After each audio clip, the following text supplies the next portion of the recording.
terrible.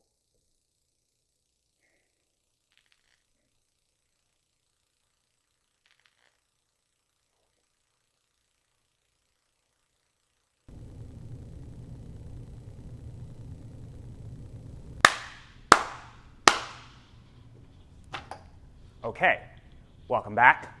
This is part 2 of the Navier Stokes equations, where we'll finish them off and we'll have our governing laws for the rest of the class. Now, taking 2 parts to do this for a number of reasons, and that's just to kind of see the interplay between physics and math and reasoning, of just basic reasonings, and I think it's a fun story to go along with. This one's going to be harder, I think, but let's review what we did already. So in part 1, we talked about the stress tensor, right?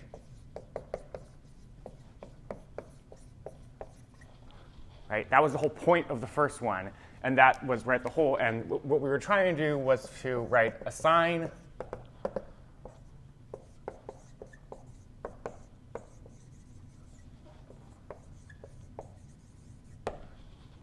talk about the stress tensor for the purpose of assigning a stress or force at every arbitrary surface I would have in my fluid region.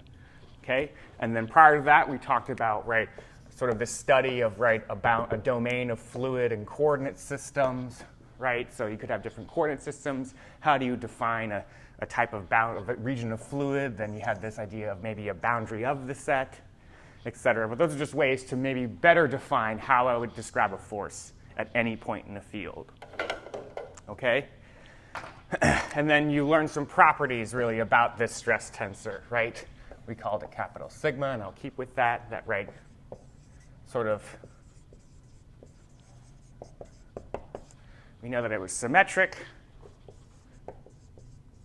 and linear. Where the linear part came from really a proof based on some physical assumptions that as the law should be true no matter how much I zoom closer in on my field, right? And then the symmetric part was basically left as an exercise because you would do the same argument, but you would just look at angular momentum. And you'd have a cross product, and you would have all the components would have to still be 0 because you'd have a leftover scale term on one hand that's going to 0. Same argument, it's just more complex with a curl operator, but you can do it. But that gave us really 2 properties of this symmetric tensor. And this really comes to the fact that now that means you can describe it by 9 components. Okay, but then the symmetric reduces that down to really 6 independent components of that tensor. Right? And then throughout all of this, you have to think of this tensor, as really being a function of the point in space it is. So that's why it's changing.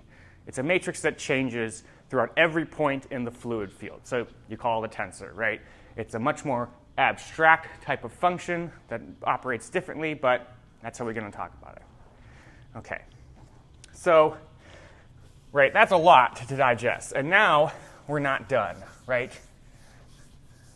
Because now we have to kind of describe more better deformations in our fluids because we're trying to relate the two. Now, and maybe I think it'll be clear why you'd want to relate the two as well. Oh, and of course, let's say 5. Also, don't forget that we developed this derivative operator, the material derivative, or substantial derivative, And it comes from just the mathematical structure and form of what we're talking about. If we're talking about a region of fluid, and there's points in space and things are changing all the time due to a velocity field, I have to use this derivative with respect to time instead of the other one. And the reasoning for that was, it's interesting that the reason you get that form is just from chain rule and the laws of multivariable calculus. So you can't get away from this, And nonlinearity is coming from the fact that in order to define this, it's really a function. My derivative operator is a function of the velocity field itself. Okay, so we have a way to take derivatives. We have a way to assign forces at every surface, et cetera. But there's sort of another piece missing, and that's we really want to sort of define a way, or we're trying to get at, everything I've done so far, it was defined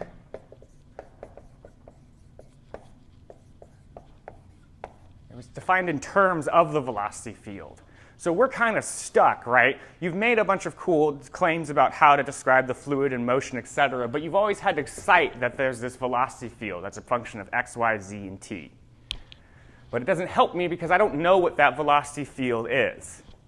So that's what this part is about, right? We're going to really get, right, we're going to define something called the strain tensor, which is how bodies deform. And then we're going to talk about a constitutive equation, which is really how you link the two together, right? And then afterwards, I do want to talk about some things about extra credit as well, and homework, et cetera. But let's just go through here as well.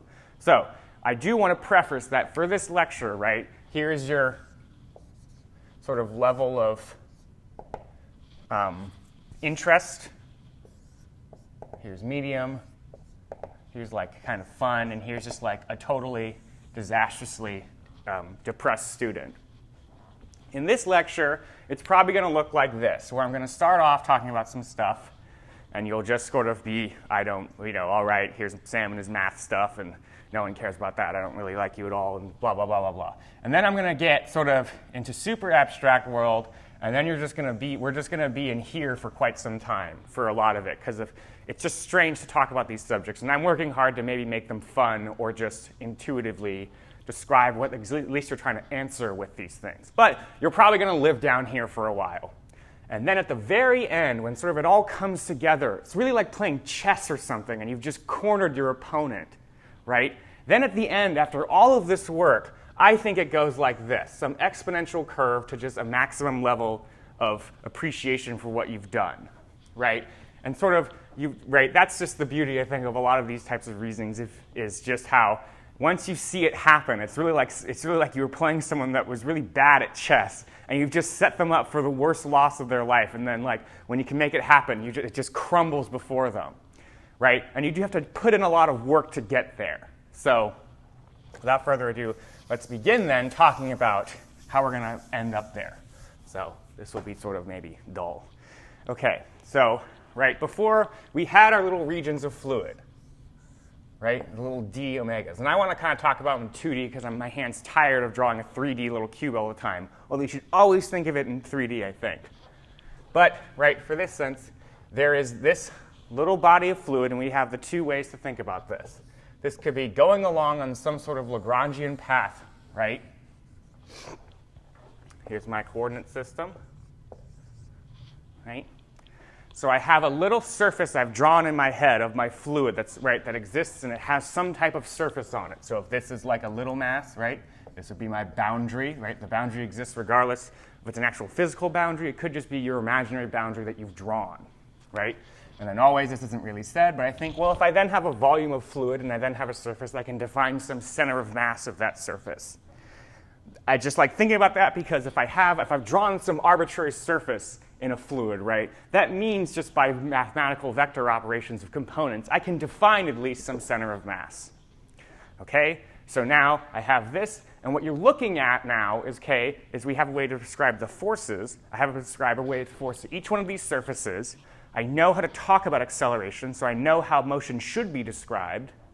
But there's one issue about a continuum or a fluid, and that is a little bit later, right, if I just track the center of mass on some Lagrangian path, right, we can kind of see how, well, there's nothing stuck, right? It could be deformed later. And then a little further down the line, right, you could have another situation where maybe it gets, like, really deformed, right? These are just instances of time. It's just moving along its Lagrangian path. So this is some vector-defined thing. This is Lagrangian path. It's a vector as you move along time. I'm just moving this arm around. So as time goes on, right, you can have this surface actually changing. And that surface would change due to the forces that are shearing it, right? So differences in this actual deformation will then describe forces differently, right? So this is at times, right, T0, T1, T2. And then I do want to point out, you could even have a situation where you would have almost the same thing, right? It's just rotated. So this goes into sort of this idea that I have my surface. I want to define how the surface forces are behaving on that. I have at least an object to do that for. But I have not spoken at all about how any one of my surface that I've drawn could change over time. And if the surface changes over time, that means the volume changes over time, and that means the surface area changes over time, and that means that the force changes over time, right? So that I need to describe how that force changed, I would need to describe how these surfaces that I draw change due to something, right? So that's the Lagrangian version. You could also clearly and always go back and forth in your head on this, I think. You have some coordinate system you define. You have some region of fluid. Let's just say the whiteboard is like the capital omega or whatever. I mean, this is really a little one I've drawn. You also could do the exact same thing if you just affix your eye at any sort of point in the space, right? Right. So here's going to be, I draw a little volume around this point. I draw a little volume around this point. Draw a little volume around that point, et cetera, et cetera. These are all now my little volumes, right? I should have to write this. It's the Lagrangian viewpoint, and this is the Eulerian.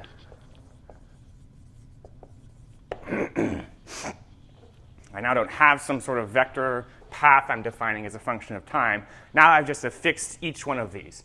So now instead, right, maybe you respect that from my coordinate system, which is defined by an origin, I can draw now,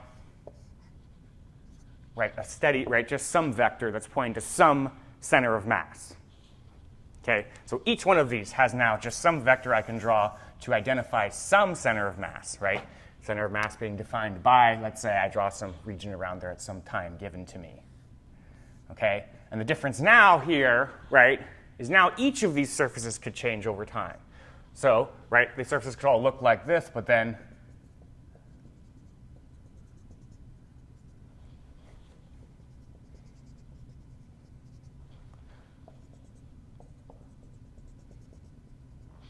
right, this is sort of the weird one, right? Okay, so we're initially in solid black line where this is sort of my T naught. Then a little bit time later, right, all these surfaces could then change and deformations could change. Now the deformations are changing, right? The surfaces, right, and the surfaces and the volumes are changing. That would mean that there need to be some change in a force, right? And that's what you really want to characterize, right? Keep in your head if something did move, right? If some volume changed, some force would have to be associated with that because you would have had to move some amount of mass. But maybe, again, let's not get there. So I do want to, that's just something we should, right, we have to consider. We can't just end at saying, I have a stress tensor. I have a way to define a force at every surface. Right? You need to get further down to there where it's like, well, the surface could move its orientation. The surface could rotate. So how are you going to describe that? So that's what we're getting at, right? This is hard. Okay? So there's a sort of classic picture you draw, and that's this. Well, what really I'm looking at is then how do any arbitrary points deviate and change, right? If I have some sort of surface existing here, right, even this surface, let's say, could have points, right, along the surface. You could discretely, let's say, define this surface by a bunch of points. You get the idea. I don't want to draw them all out. Okay, so all the points exist right here at this time. And then a little bit later, right, each of these points is transported somewhere else, right? Let's say it looks like this now. So see, I've defined, right, if I have a way to define my surface, and the surface is nothing but a set of points, well, then how would each of these points that are close together, right, change due to the velocity field, right? Clearly, these would move because the points are then moving, but then how would they change the shape of the object I've drawn? Okay, so that's what we're getting. That's sort of a better question to ask. So this is sort of a good, right, classic picture. Is you have, if you consider then 2 points, arbitrary points in your space, you have this B and A. Let me get my notes because I can never remember this picture actually. Okay. And that, right, and again, they're just sitting in your space, let's say, right? They're separated by a little bit, right? Again, here's the coordinate system, right? So then dr would then be the vector to here, the vector to here, right? The difference of those two vectors defines a vector. The vector isn't, right? That vector being unique because it's not really set there. It's going to be still out here. So 2 points separated by a little bit of distance. What happens to them a little bit later in time? So there's something tricky, I think, that goes on here, and that's this one's going to be transported, let's say, to a B prime, And then this one could be transported to an A prime, right? And then now they have a new separation, right? They're now, if I kept track of both these points, a little bit time later, they're now at their new ports, and they're now at their new points, and now they have a different bit of separation, right? Sort of making the assumption they do, but don't worry about that. Okay, so now they have a new separation. And how far did this point go, right? Well, if there is my velocity field, right, it's a function of x, y, z, and t, right? So any point in space and at any time, I can give you a velocity vector. So then I could have a velocity vector here, and I could have a velocity vector here. And they could be different, because they're different points in space, right? So then that would mean that this displacement, right, from A to A prime would be that, right? That's how I would get a distance. I have some velocity, I multiply by a time, I get a total length traveled. And if it's small enough, this is going to be true. And then over here, you then have to do, right, you have to do this other sort of trick where you have, OK, s, and then I have this plus a ds would then equal, where does it go?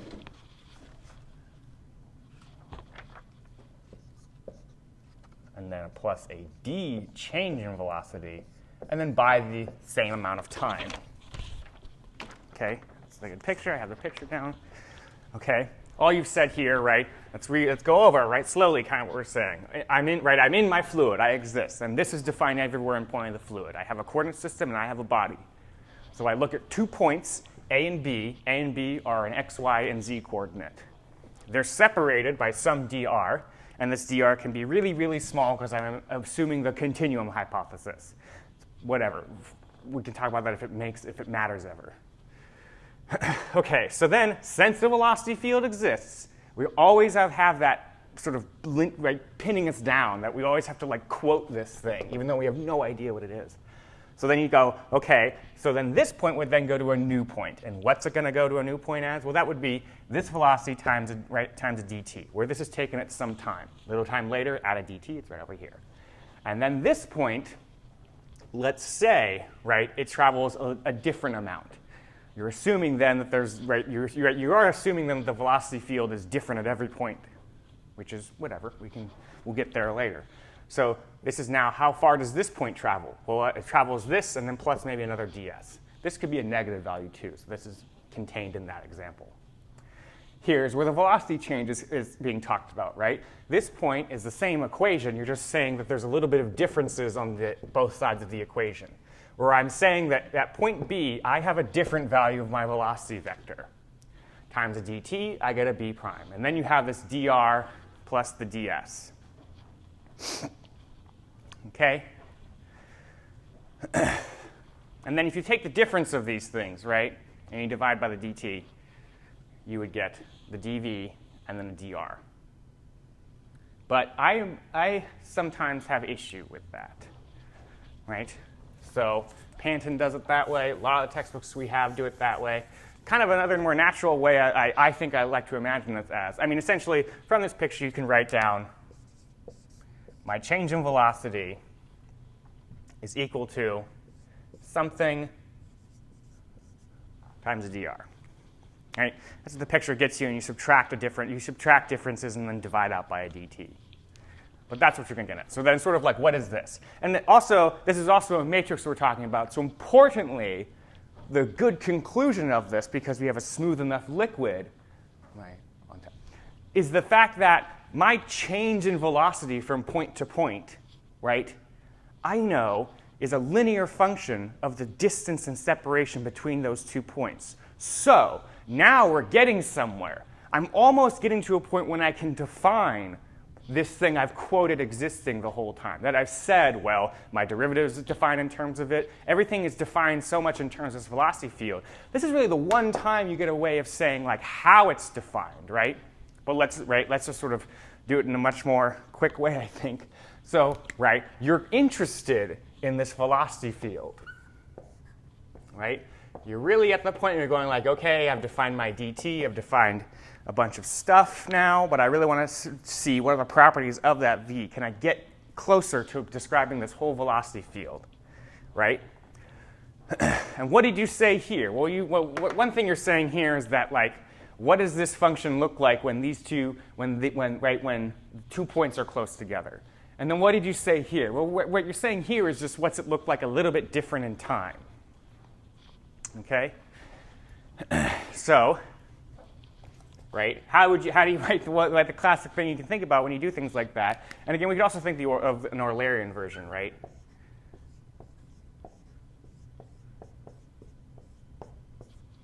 Right, this is really the Eulerian. This is the Lagrangian, right? This is the Lagrangian viewpoint, right? Where this is really tracking the center of mass. So you just make it some vector value function. This is a path, and this is time. This only kind of helps because you see how it's just how it's just a function of time now. Okay, so you then go, well, so then you do so if you're looking at points close in time and points close in space, well, closeness should cue you into, like, well, I can approximate the function as a Taylor expansion, right? So then you have, well, this function, right, will look like it at some point in time, right, plus the derivative of this function times a dt, right?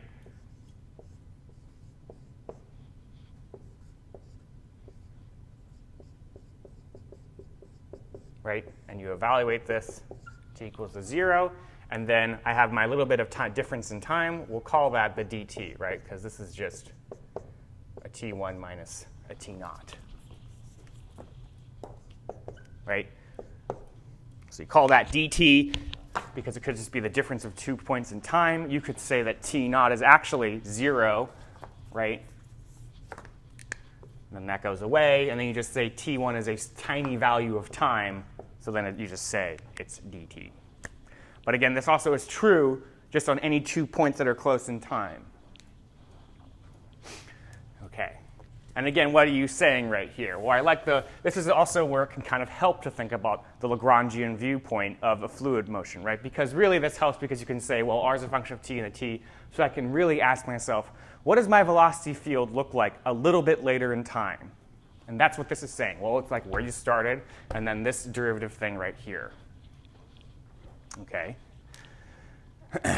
So then you do that, you do the same trick that really I've been doing a lot in this class, is you write this thing again. So instead of the arguments in there, I'm actually just going to write it this way. Right? You sort of then just look at the definition of a derivative, and then you can cancel out the dt. But then you have this component right here, right? So this would be, let's say, a dv dr, then a dr dt. And then you have just this. We'd have sort of the partial. All that's valued at time equals 0, and then the dt.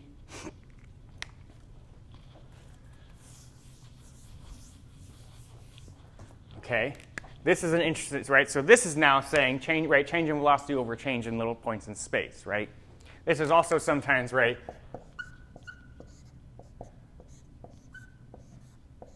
gradient of velocity, where this would then have to be some sort of matrix, right? The dt's will cancel out. I then have this dr. dt over, so the dt cancel out. I just have this difference. What's this difference? Well, this would be, right,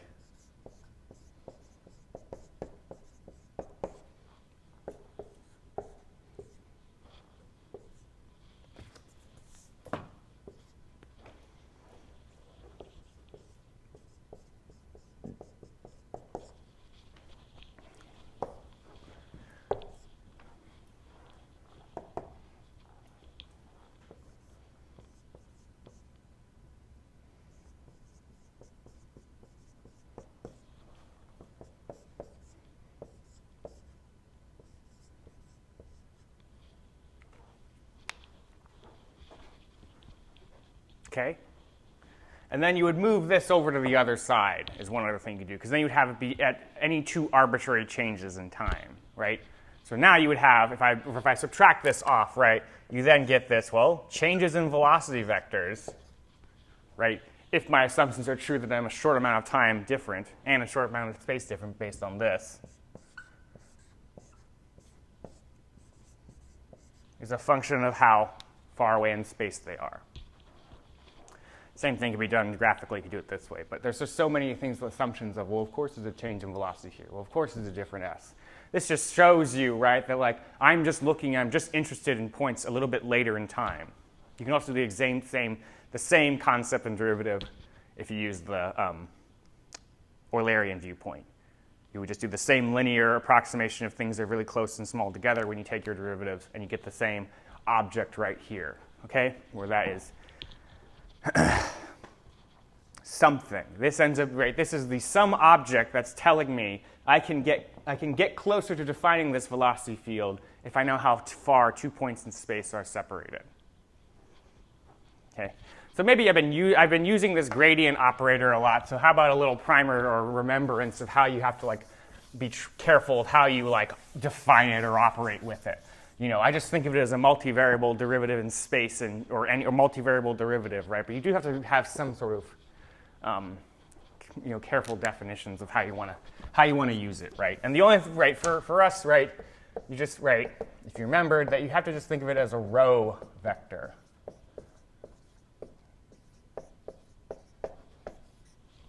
Okay? Not a column, a row.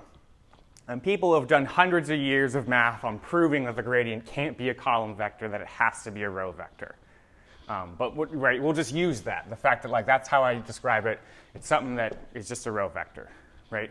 Now my velocity vector is a column vector.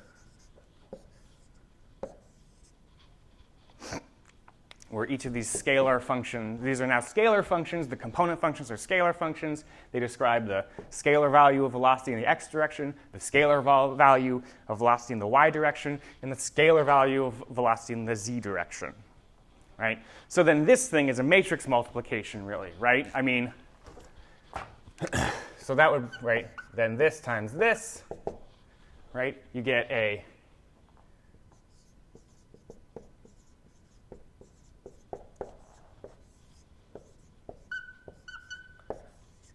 right? So this is a 3 by 1, 1 by 3. If you remember the linear algebra rules, that would mean that this ends up being a 3 by 3 matrix. Right? So this would then be a U.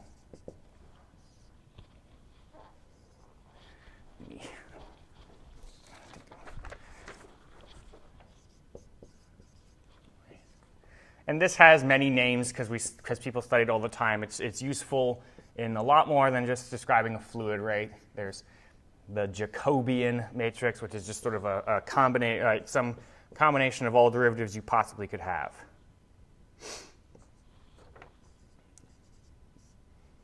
This seems just, I don't know, maybe you think it's, some of this stuff always just seems like so ridiculously really, that's all we're saying. But comes with a lot of weight. So here are all the components, right? And it's just the definition of how I made this little argument where I was saying, well, what does my velocity field look like a little bit away? If you're trying to describe the velocity, you should probably know what it looks like a little bit time later and a little bit space later. So it ends up being this, right? Strain tensor. And again, right? Just like the stress tensor, this is actually different for any point in space, right? So at a different r for a different Lagrangian path, which is tracking a different point, that matrix is different. So it's a tensor, right? It's some matrix that changes for every little point in the fluid. But you can define it by 9 components at every point in the fluid, or the domain or region. Okay, so we got 9 components, and last time we kind of showed, right, last time you had 9 components, and you got one step further by saying it's symmetric by angular momentum, and that's due to some argument of pressure. But you have these 9 components, all right, and then really this sort of conclusion that velocity changes are a linear function of differences in space. Okay, one thing you can already look at is what are the units of this object that I've discovered, right? So, right, what are the units of the strain rate tensor? And you'll see why it's a strain rate tensor, right? Because the units right here, right, it's a change in velocity, so changes in velocities retain their units. That's a unit, right? For meter over second. So, but if you do the primary, if you do primary dimensions, right, this would be units of length over time. I know this is length. So what are the right dimensions of this? Well, for it to be dimensionally consistent, that means just be 1 over time, right? And you can get the same conclusion, right, if you just look at any of the components, right, their velocities, their velocities, so then you divide out the length of that velocity and you get a 1 over time, a frequency. So it's a rate, right? So this thing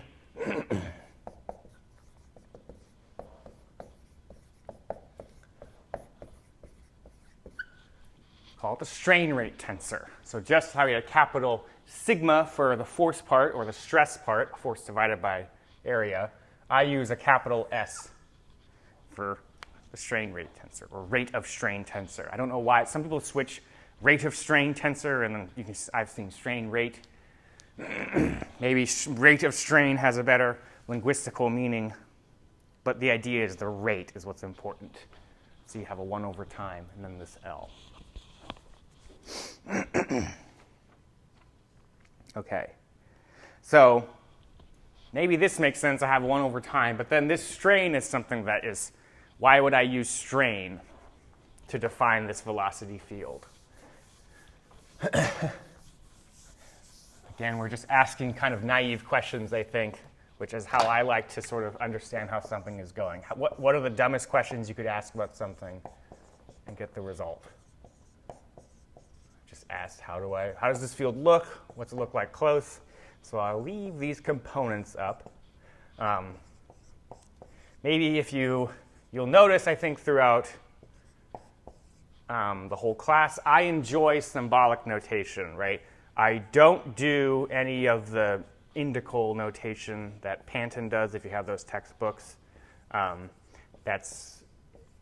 It could be my fault. It could be my errors of my way. It could be holding me back, but I just can't reason anything when I look at like little subscript indices, right? And they did come, I mean, the indical notation I think is blown up because, well, in indical tensor notation, which is in your Panton book, right, it has all the references of each of the components and indices that are happening on the transformation, which play better with coding it, right? Coding these abstract mathematical terms is a nightmare. But if you have everything in terms of indices, then everything's in terms of scalar multiplication, so it all plays out well. But I don't do it. I like to just reason things by the symbolic notation. Contentious, I know, but I don't even like writing components of things. So you're stuck with me, sorry. But so I will write out the components. So it's really these 9 things. They're just they're changes in velocity and in positions of space. But importantly, you got to them from this. But why strain? So rate I get, rates from the units, etc. But why would you actually want to have this defined in terms of strain? Well, what is strain, right? Strain is, a ratio, right? It's a non-dimensional ratio, actually, right? So you have some change in length. If I start out with an L naught, right? And then that length could change, right? So you could have a linear strain. I mean, they're all sort of just this, right? Where it's just your DL over your L. Forget the naught, right? This would be a linear strain, let's say. Maybe we call it capital L, all right? So that's okay. I'll leave that there. So you could have this linear strain. What's important is if you think about this thing being defined independently of the left-hand side. So let's say I just gave you this L, right? If I just popped up from the ground and said hey, this is your linear strain. This is your linear strain defined everywhere in X. So if I'm in this dimension, here's my one-dimensional coordinate system where here is X. L is defined in terms of all of X, and let's say I just gave you what that is, Not exactly, you don't know what it is, but let's say I told you what L of x is. Well, that's good, right? Because if I know what L of x is, I could actually just, right, multiply it by any point, and I would then know what the change in, right, dl is, right? So think of L as now really your variable of x. So if I go out to here, right, I could go out to here, right? If you had what L was, you then could just do, right, a multiplication, okay? So then right over here, if I then took L naught times this, what would I get? I would get then the change in that length. And the change is what we really are looking for. So that's really, right, so the thing is this multiplication can't just give me, right, any sort of thing. You really want it to tell you the change. So strain is what you need. And it's even, right, and it's better because you're trying to define the, right, the strain rate tensor at every point in space. I would then say, well, here it is. You multiply by any point in your domain, and I'll tell you the change. So that's what you want, strain, right? So in reality, it's the strain rate tensor because there was another dimension in here hidden.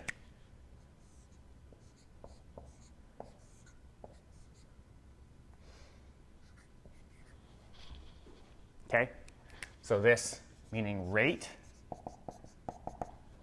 and then here meaning strain. Okay, and that's just the linear one, right? Strain has other forms as well. There's just other, which are really just defining like different components, right? A big one being a volume strain. You can even have, right? It's just sort of three components lumped together. No problem, I can still have it. So here's your volume strain, right? Where you would have some initial volume. Back to drawing cubes always.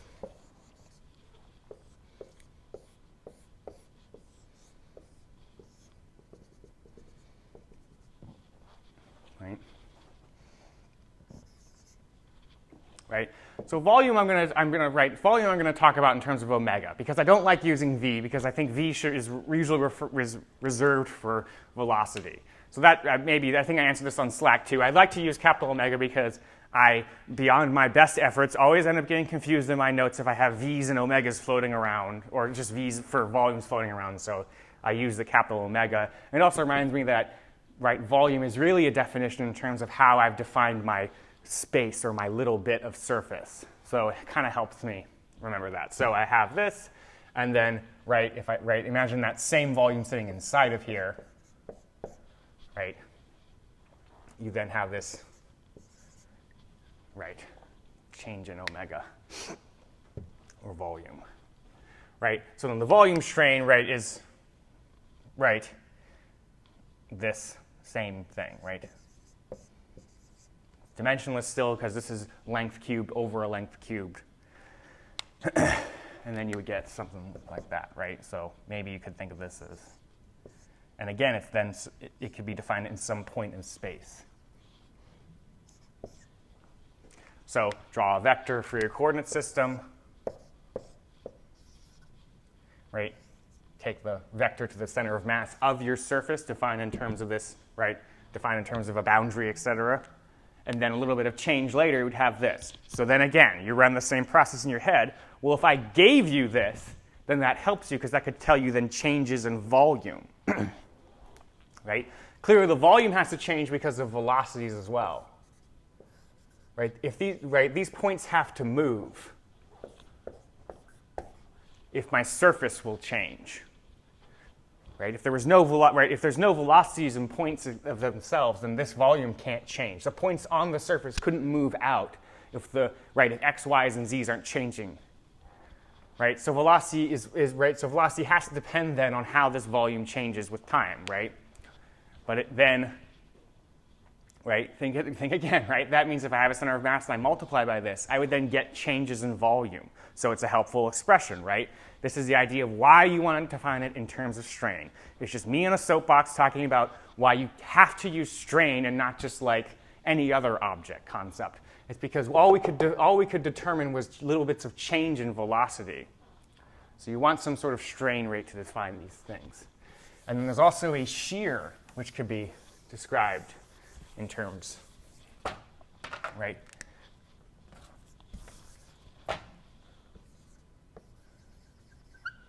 Shear strain.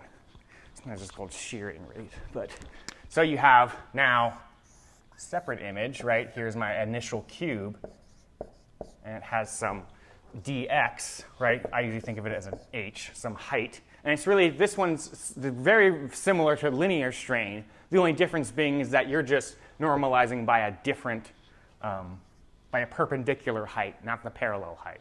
So over time, and then let's say it moves over here. So this would be what straining is, where this is my dimension, move that way. But now I normalize by this perpendicular height called a dx. So then you have that sort of strain being where this point being translated to there would be a dy. So then also you have strain of dy over dx. Maybe some people say an epsilon prime. But one other thing, right, so this is sort of just as you have this cube, but then you get this angle interpretation of what this means, right, where this is an angle, right, and then you have this, right, 90-degree point right there. So then, right, there's just sort of laws of the right triangle. You can kind of interpret this shear strain as really, right, some change in angle, right, some expanding or contracting angle for any two initially perpendicular lines, coming from the fact that it's still just a change in a linear dimension, and you're normalizing it by a different, right, different height, different length value, right? The linear change would be, right, the linear change is here if I pick dy over dy, which is 1. There is none. But if I normalize by this dx, I have this new quantity describing how perpendicular lines, right, move. So you can see how what the shear strain talks about is how two perpendicular lines can end up looking like this. How about? And those are types of strains. And again, if you had that thing defined, if I just gave you the epsilon and you had a bunch of points in space, if you knew what that was, you could multiply that point in space by that thing, and it would tell you at that point how all the angles contract or expand. So it's certainly a useful quantity that we should use. And it's that, right? So that's just sort of the idea that you call it the strain rate tensor, and it's because it's all these changes in velocities. Okay? But we're really sort of kind of stuck now on just these 9 components, unless you tie in other, right, unless you really tie into more concepts that are based on physics, namely the idea that deformations don't come from a rigid body rotation or a translation, right? If my body initially looks like this, and I translate over here, this would be a translation, right? Well, that would mean that along, right, for the whole time, and you really have to think about this as like for very short amount of time, because everything we've talked about is like, if it in a very short amount of time, in a very short amount of space, those are critical to make this linear relationship. So this really happens over a little bit of time. Okay, so after a little bit of time like this would just be a constant velocity vector, right? And all of these points would be moving at that constant velocity, right? Moving at this constant velocity. That's translation. Okay, this has no strain, right? In any part of these lengths at all, right? There is no, right, dl, or definitely there's no change in volume. So you don't want it. And that's taken up by the fact that there's a difference on this side, actually, right? So if you remove the difference, right, you can actually even see it right there, right? Right. This difference that I moved it over here would just be sort of some reference velocity then plus my strain rate tensor times a dr, right? You could think of this as bx plus, right, right? It's a linear rate. So you're saying it's a linear relationship. So now this b is representing for small amounts of time this translation vector, which has no strain. It has no changes in volume that have happened. And then the other one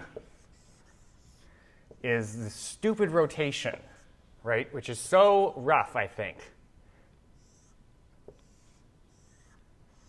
I think like, two people at Cornell and 5 at MIT and all of Stanford understand rotation, but I surely have a hard time getting it right down in my head. I think it's a mess.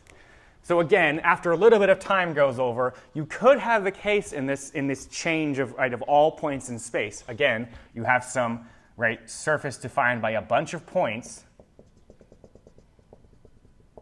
And that's the problem with rotation, is rotation can only be described if you have a point different from another point, right? So rotation around a point is only defined unless you have a surface to talk about, right? Being this one. So after a little bit of time, this could just rotate like a rigid body, where all of these differences, right? So here's if I have the center of mass, I can look at the differences. Right? If all of these differences remain the same, that would correspond to just a rotation, a rigid body rotation. Rigid meaning that these differences don't change. Right? If I look at the difference between here and then later here and here, that distance doesn't change. That's a rigid body rotation. Right? I know it's a fluid, so why on earth would you consider, what about the rigid body rotation? Well, somebody, right, maybe you get along and draw enough pictures that you go wait a minute. I can't speak of any rigid body rotation if I'm going to assign forces. Right, so this is now just some rigid body rotation or an angular displacement after a short amount of time. So, right, you know what's going to happen. We're going to divide out by something of a dt. But again,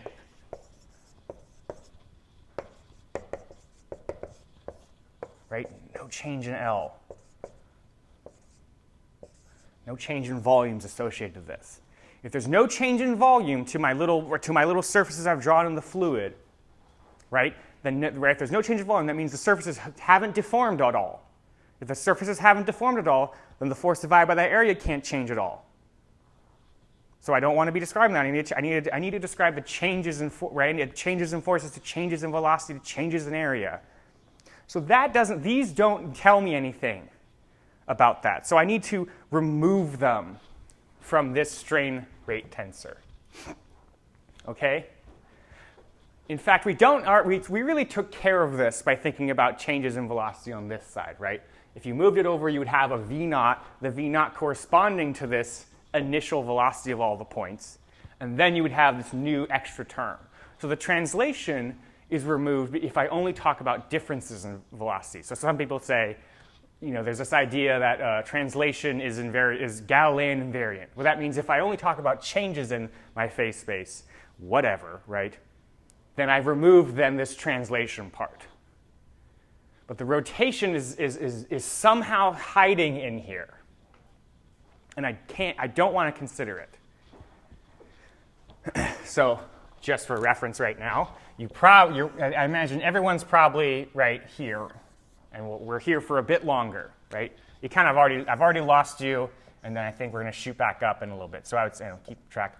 I think we're there right now. We have to do this rotation thing and then a bunch more. So, but the point is, I want to remove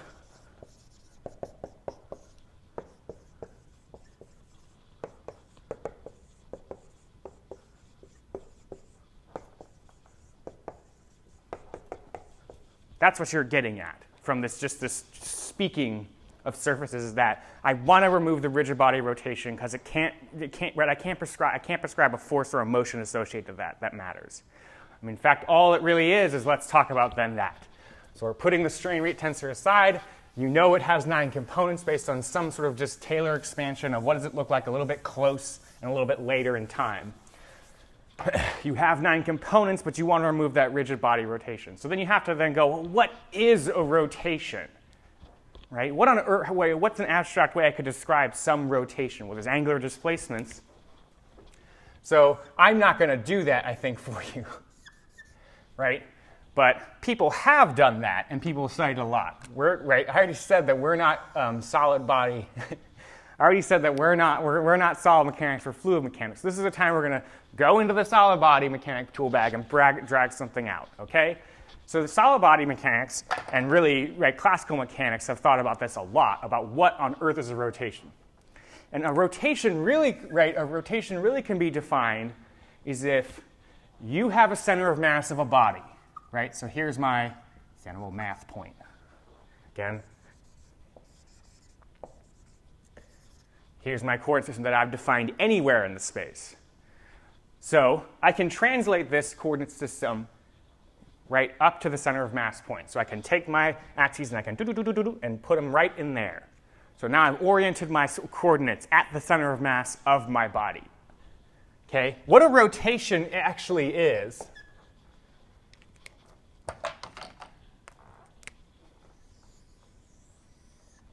so this, I've done a very bad solid body rotation because clearly it's deformed. But so let's say there's no change in any of the distances of these things.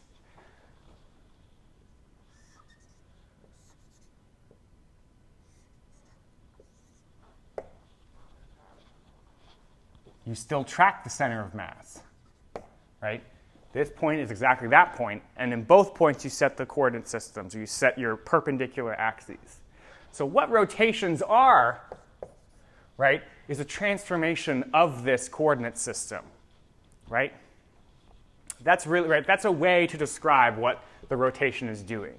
Is if you have a body, solid body, and again we're trying to remove the rigid rotation, so I can use this theory. I have a rigid body. So a process happens. I keep track of the center of mass. I have an initial coordinate system. How did that and the coordinate system changes, and it has other properties too, right? The rotation matrix times the transpose is the identity. It's an orthogonal matrix. It has a bunch of nice properties, right? Mainly the fact that that volumes don't change over it. Lengths don't change, and you can describe that through other identities. But I'm just gonna. I want to end. I don't want to. We'll just use that, right? You look it up. You go on Wikipedia. You go in your solid mechanics book. You go like, I want to get rid of the rigid body rotation. How do I do that? Well, you just look it up, right? You go, perfect. And you see that that's how it's defined. And more so, what happens is the way people have defined it is, well, if I take this principal axis component, I could rotate that whole plane. And then I could rotate this whole plane, and then I could rotate this entire plane. So really it's defined by 3 angular displacements, which correspond to the change in 3 planes. But I encourage you, since it's a graduate class, Google it. Go on Wikipedia and look up the rotation matrix and just look at properties of it. In fact, pull up Mathematica.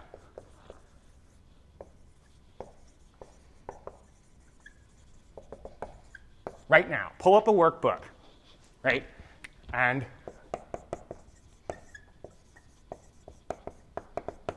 look up the Euler matrix, right? Because the 3 changes, right?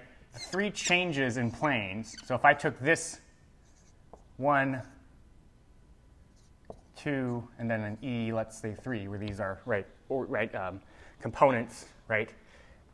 You have that, right? The rotation is defined by just 3 angular displacements. You have this angle, and then you could move this one up, where I think it's a phi, and then you can move this one down. Again, it's kind of one after the other after the other. And I think this is a, what do we have for this one? All right, something like that. So these angles are called the Euler angles of rotation. But there's a matrix that uses them and defines them for rigid, right? And rigid is just pure displacement, no rate. That's what we have to do.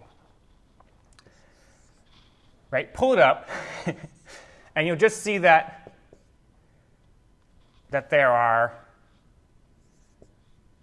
9 components and they're functions of these angles.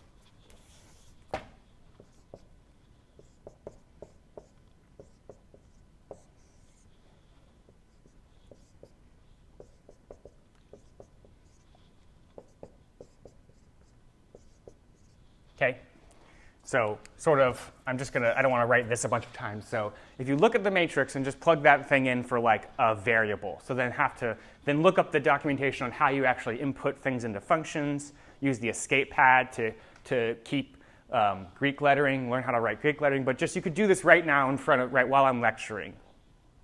So pull it up, and then you'll have that this is a function of all of these angles. And that would be for a rigid body rotation.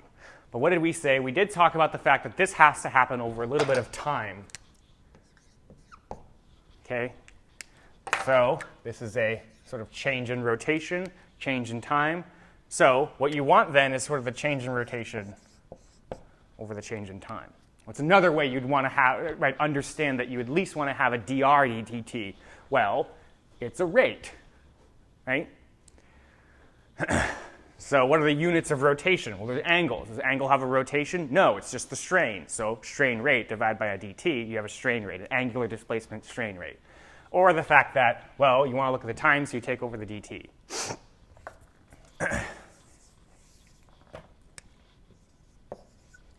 Okay, so if this is r, look at what dr dt is, right? And the way you would have to do that is you would have to say, an Euler matrix, and then it will take 3 inputs, and you should define it as, this angle displacing as a function of time, this angle displacing as a function of time, and then this angle displacing as a function of time. And you use squares, and you have to use square brackets, by the way, in Mathematica. Define the Euler matrix, call it R, say R equals that, and then use dr t, right? Look up how to take a derivative. Okay, and then you will notice, you'll have to look at all the components and see something if you were to make the theta super small. If you're limiting for very, very infinitesimal tiny rotations, you will get a relationship. It has to come by inspection, right? You could also in Mathematica actually even say, what does it look like if theta, what does it look like when these limit to 0? So this, obviously, if you take the derivative, you'll have chain rule a theta dot, you'll have a theta dot, a phi dot, and a psi dot. But if you limit it down to 0, just the theta, the phi, and the psi will end up being 0 in your expression. Okay. What do you get? You get a form, and you get a special looking matrix if you look at the angular rate, right? And what that is zeros on the diagonal. And then it doesn't quite matter actually what these are, but you'll have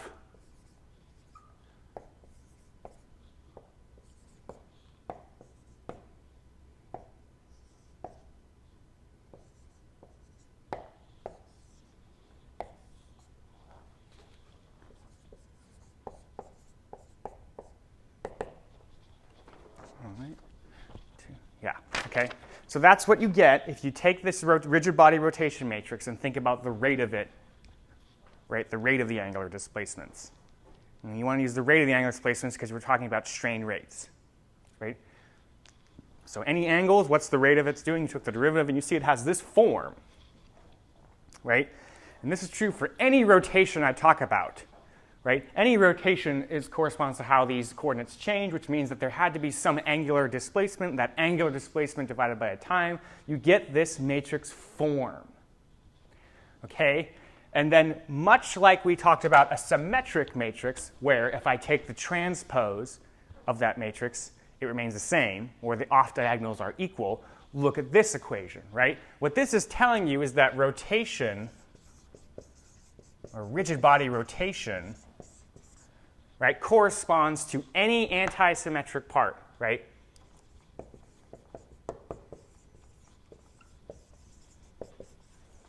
Right? This says it's rotation, right? Because you can see that these off diagonals are opposite, these are opposite, and these are opposite. So any rotation I'm talking about, any rigid body rotation, is described by an antisymmetric matrix. Keep in mind that the antisymmetry is the fact that you're off diagonal. So if this is A11, this is A12, ... right? If I look at the diagonal, right, antisymmetry is the property that I right? The component of ij is equal to the negative of the ji. If you flip indices, you get a negative for doing that, right? So if this is 1, 2, this is 2, 1, see how the negative pops up there. And this relationship is true even for the diagonal, actually, it being 0. Because if I have I and j equal to k, let's say,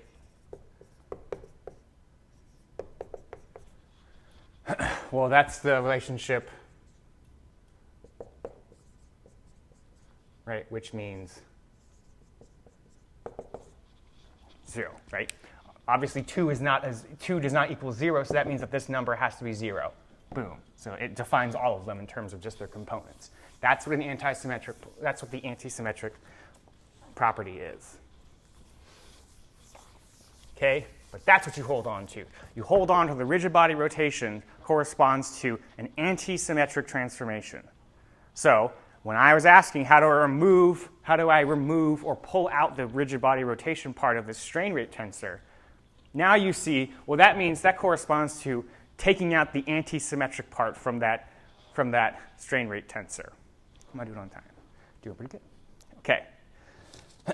So, and then the other thing is just breaking up. So the other thing is then, the last other part is then you have to say, okay, so I want to have my strain rate tensor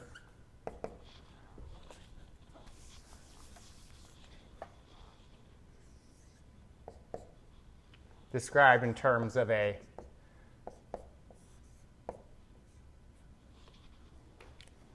really, we're going to break it up into a symmetric part and an antisymmetric part. It turns out once you take off the antisymmetric part, all that's left is the symmetric part, but don't worry about that, right? Just the idea is you want to break off the antisymmetric part. So I want to describe S in terms of something else and then this antisymmetric part. It turns out, though, that this ends up having to be a symmetric part. So that's the new question now.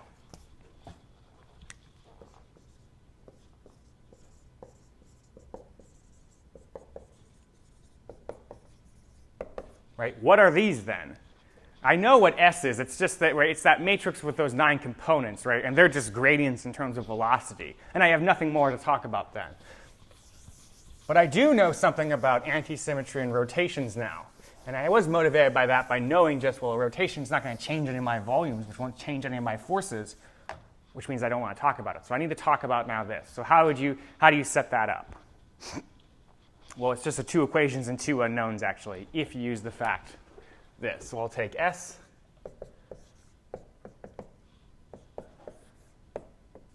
This is an up dagger, not a cross. Some people usually use a dagger for antisymmetry. I don't know why. So if I take the transpose, right, of this matrix, that would be the transpose of this. And the fact that it's symmetric means that it's equals to itself. And then this, the transpose of an antisymmetric, is equal to its negative. So now I have S and ST. That's 2 equations and 2 unknowns then. You can solve it. Add them together and then take the right? If you add them together, you can figure out what the symmetric part is, and then you would know what this part is.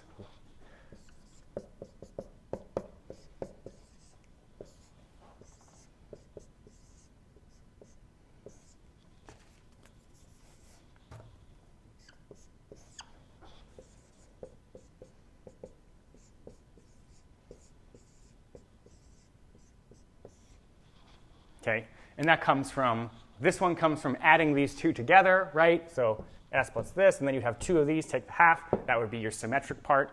And then the transpose is, right, if once you know this, you plug it back in and you get the difference right there.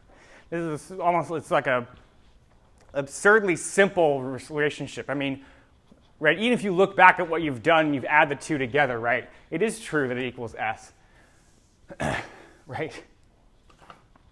But in reality, all you've done is you've said that S is equal to S.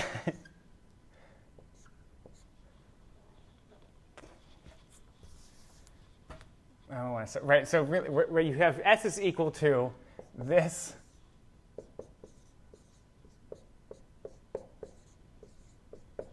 right. Algebraically, right, all this means if you put these back, you go like, wait a minute, all I've said is actually that like S is equal to S plus 0. And then you go, well, S, I know that S is actually to this plus this.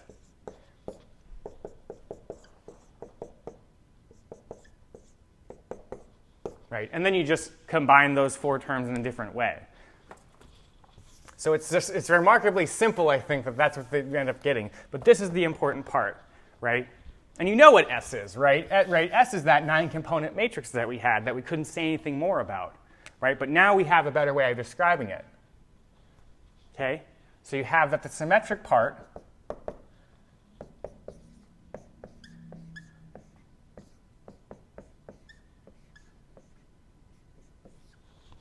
right, is that transpose property, right?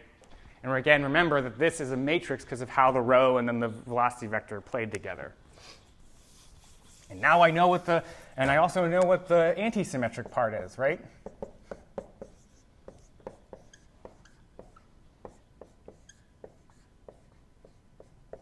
That difference. So we're getting closer, right? We have properties now of this rate of strain tensor. We have the angular part, and we have a part that is unique, or something new, or something that we care more about. Okay? So maybe let's review. Let's go back over to everything we've talked. Right? Let's go back over to what we have in terms of changes in velocity. Okay? So changes in velocity now can be described. Right? We started off with the idea that a dv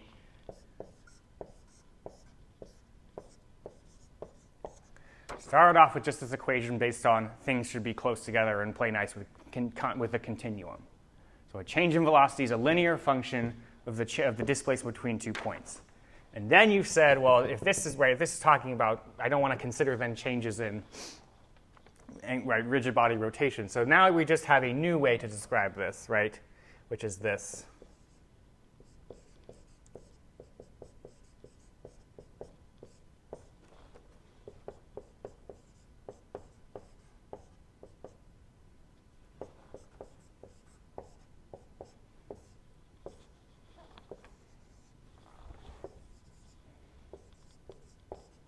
Okay. And then there's even now, if I move the difference over here, I have a better even description still.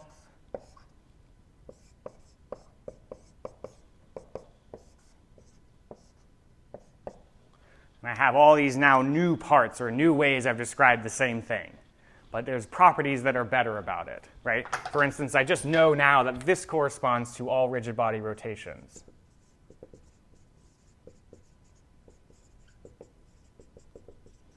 Okay?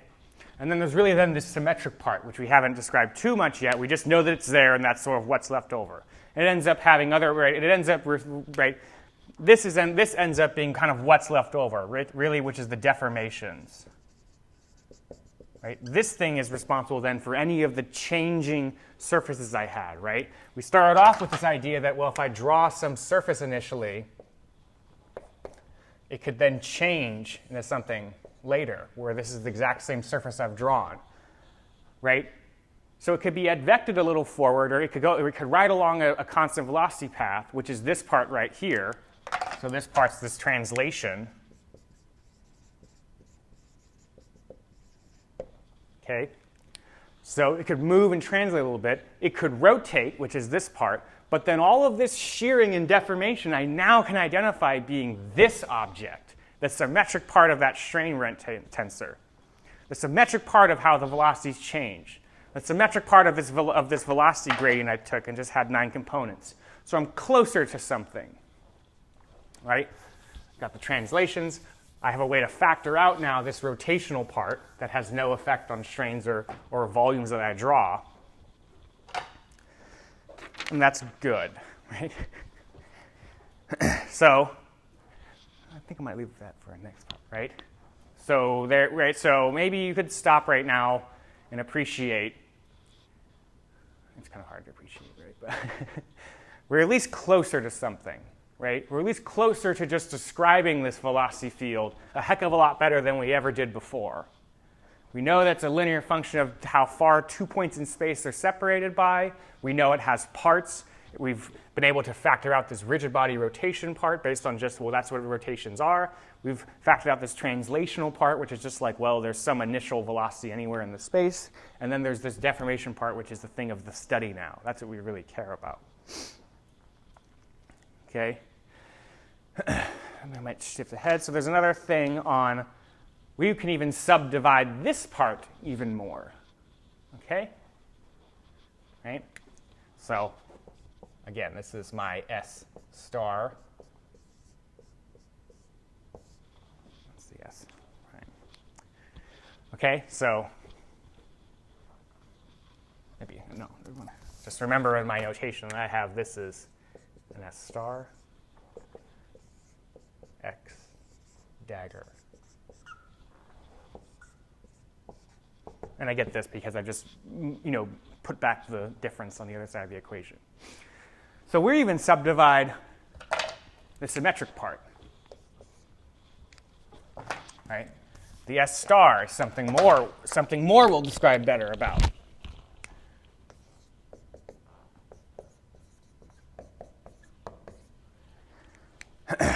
So I can even further ask questions now about the symmetric part and what are its properties. Okay? And one thing that and the idea is one part of this symmetric part, no matter what, has a constant part associated to it that corresponds to a volume dilation. Okay? And that can be seen if you just calculate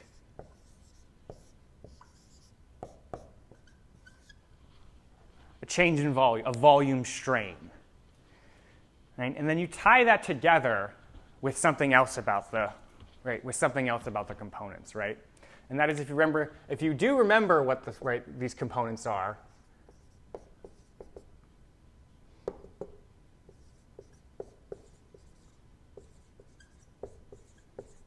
okay? Remember, it had 9 components, but there's another thing when it comes to matrix operations, etc. So if you're calculating this and then also looking at these components and realizing, you know what? The trace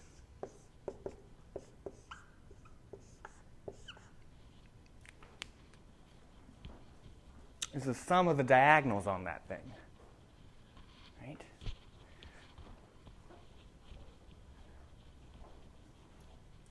It's actually the sum of It's actually the sum of the diagonals of S star too.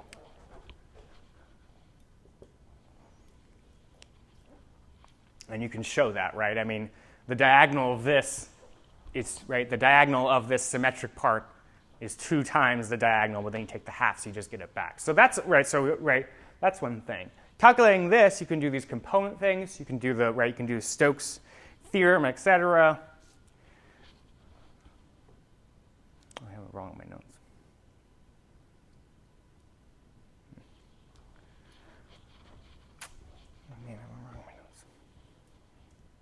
Oh well. So then if you calculate this, you can do this thing, and I have this equation here with all these components where it's a change in dimension times a dt, and you have to neglect these terms. Right? So this is a dx plus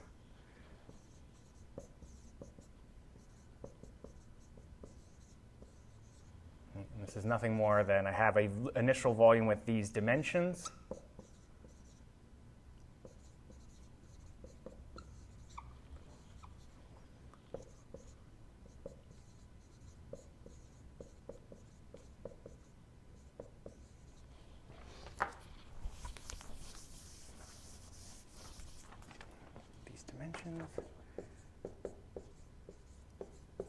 Right, this is nothing more than like initial volume. Okay, and then these are components of the stress tensor, and then divide by dx dz, and you actually divide by a dt here. Okay, this being originally you would have a change in volume and then times a change in time. And then you have to neglect second order terms. So that means any sort of terms like this, you say they're 0 because this is small, this is small. And anything higher than this you have to think of as small as well. And then from this calculation, you would, right, from this calculation, you would just get down, right, you would just get down by this division at the end that it's equal to.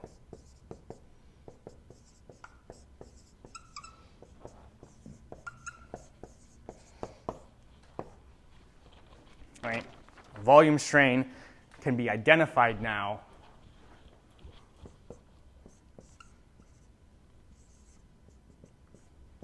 right? A volume strain can be identified now by the divergence of the symmetric part of the stress tensor. And then the off diagonals, right, are these shearing forces, right? So those would be from the actual deformation parts. But this is sort of critical because you can identify now what are those volume strains.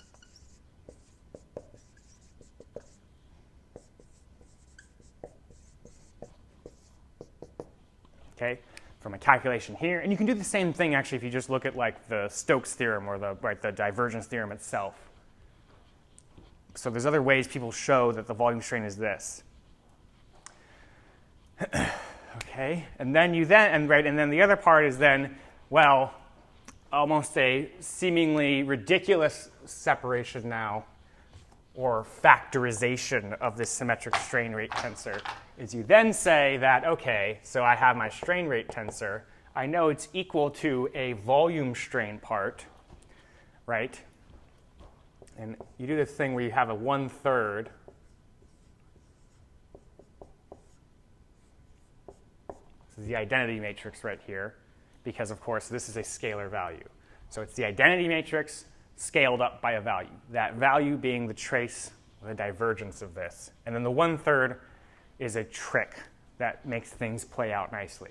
I mean, really, this is a bad, I mean, I don't like this calculation because you just have this equality here, but really what you can show is that it's proportional to a number, right? Meaning that really that this has to be equal to some, right, some constant, some scaled version of the divergence. Is right, a better, right, proof you would have of what volume strain is. You just know that it's some scaled up version of this. But for now, maybe just think of this 1/3 as a trick that's done. And I think later in your life, you'll come up with other reasons as to why you put the 1/3 there. Really, it's an average that you're doing. And that really plays well with what we're getting to. Again, we're in the very depths of pure despair right now. And then you just say,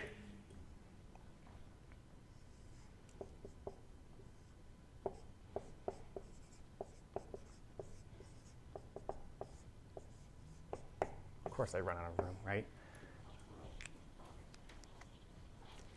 Right? What is this? This is a stupid statement that is just ridiculous. People come up with this stuff. But right, now I've factored out to a volume strain part. Can you see what I'm... Okay, I'm just way off. Right, now you have a volume strain part plus everything else, right? So I've factored out this volume strain, and now I have this thing, which is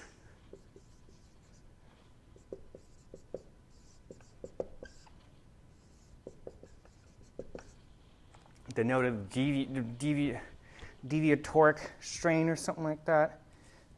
Yeah, the deviatoric part, right? So it's saying this part's the volume strain, and that makes this part everything else, right? That's this part of strain that corresponds to anything that's not pure volume strain. Now, maybe let's think more about what volume strain is because it ties into then why we're factoring it out, right? And the reason you factor the volume strain out is because it has to correspond to pressures or normal stresses only, right? And right, you see that from the components too. Right? This change is normal to the x face I had, normal to the y, normal to the z. So the volume strain, if you think about an initial volume that you draw,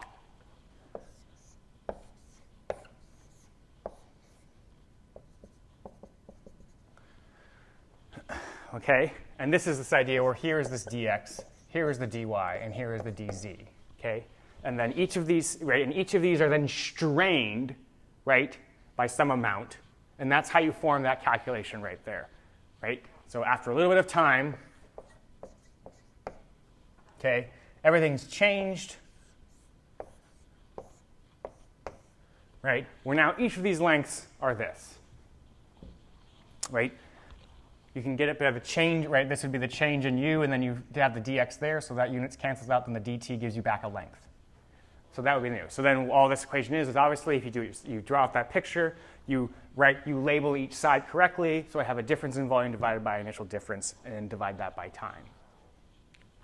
Okay? But, right,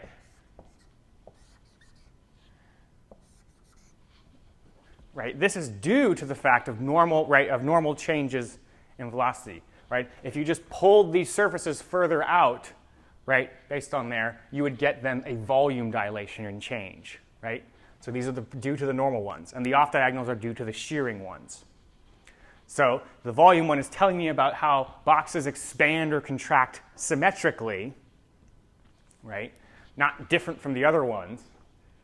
And then the shear, and then the off diagonals correspond to the shears. And you can do that by the same example if you look at the description before of how it's sheared before, the angle, right? If you draw this picture of a box sliding this way, and then you look at this shear, which is was that dy dx, or an angle, similar type of argument where you just draw these pictures, you have a dt, you get the same thing that, well, there's going to be a shear then.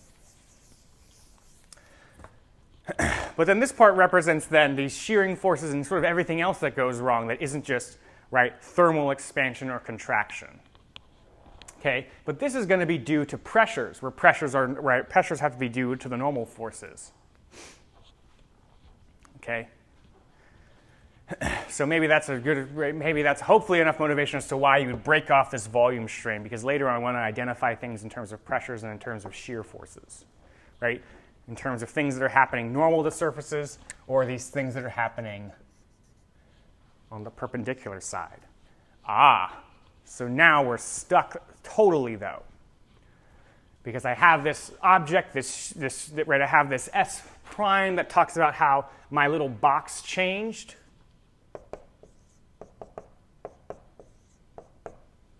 And I've broken it up into this part, and I've broken this part up into more, and I have,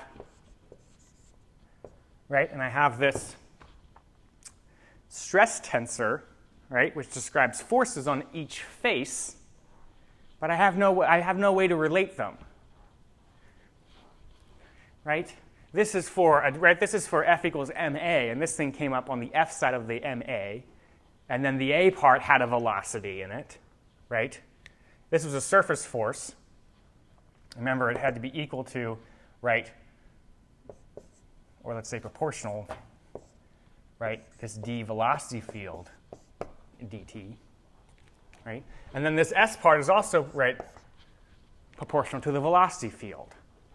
So, right, one way to think about this is what I have right now, if you give me a velocity field, I can take that gradient and I can output then this. So as of now, I have a way of going from, I hate this blue marker. I have a way of going from you give me a velocity field, and I can tell you what the strain rate is via a calculation that I've defined in terms of suitable approximations of continuous functions. And what do you have here? Well, if I did have velocity here, one way to think of this is if you give me a v, I can do something, take this material derivative, right, and there's even a row here, and then it's equal to stuff, right? I have a way of defining this, but then that gives you this strain rate tensor, or stress. Okay? And these are, right, think of these as like one-ways, because they are in the calculations, right? So I can't get to v, though. I need to have v. But that's where this constitutive equation comes from, or that's why we have a Hooke's law, right? Because if I could tell you how strain tells you stress,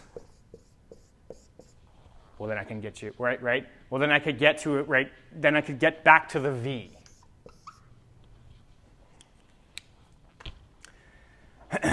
It's this idea that You could sort of continue this logical loop of implications. So we need to provide some way that stress is related to strain. Hopefully it's invertible too. And then you just have to say that this ends up being invertible as well. We have to prescribe that. And now you'll see the same story play out, at least the way I do it. Because naively then, you go, OK, I need now a way to relate my strain to my stress. You tell me some strain that happened, and I'll tell you the stress is associated to that. So what is that abstractly? Maybe you're all sick of abstract now, but it's fine. Right. It's just that. That's a mapping. That's what functions do. But we're at this point now. I've done a heck of a lot of work on this volume strain thing and breaking it up into parts of things that I know physically. You know, that's a volume dilation. Right? I don't want the rotations. I know those can't correspond to a shear because my volume couldn't change. I couldn't move mass. Blah, blah, blah. You have this idea of the strain or the stress tensor, which has to do to forces. Well, if I have a body, I know that there are surface forces. I know there are volume forces. Those have to be related to my capital dV dt. But I need to connect these two. So that means I need a function. What are properties of a function that can get me from strain to stress?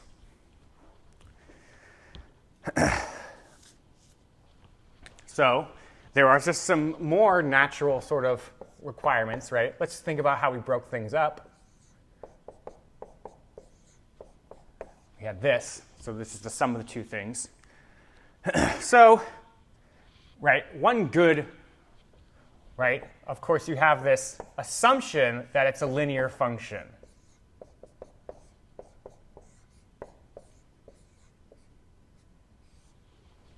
If it's linear, then I can apply it and break it up into the two parts.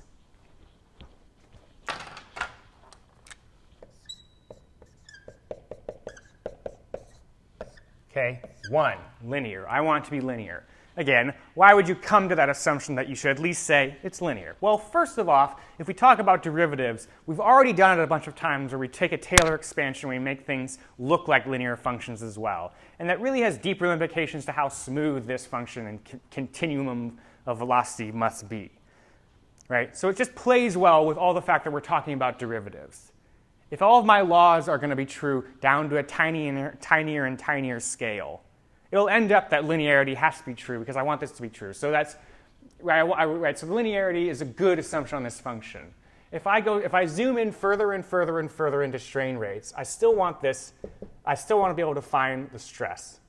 So I mean that I'd rather, right, if this is going to be true at reasonable scales. I mean, this is going to be true. You could prove that it's going to be linear at small scales. But it's an assumption that the function that does for any strain rate tensor will give you any stress is a linear function, right? And this is the antisymmetric part. Okay? So then I have this stress, and then you even see already that it's even, right, here's another proof, right? You can even have another proof that it has to be linear. And it's not really have to be linear. But we already went over this idea that this should be equal to 0, right? I know that part of the function since it's due to the antisymmetric part, which I've already shown the antisymmetric part represents any sort of rotation. That's 0 because it couldn't involve some sort of stress, right? It's also the fact that I know if I have any sort of strain happening in a body, right? If I rotate my coordinate system, if I change my coordinates, I shouldn't change stress. Physics doesn't care you set up a coordinate system. It's going to have force no matter what. You can't fall out of an airplane and go, wait a minute, I'm going to go in polar coordinates right now and not fall to your death. So good enough I want to have linearity, right? And there's another sort of, right, and that's another sort of one we also have as well.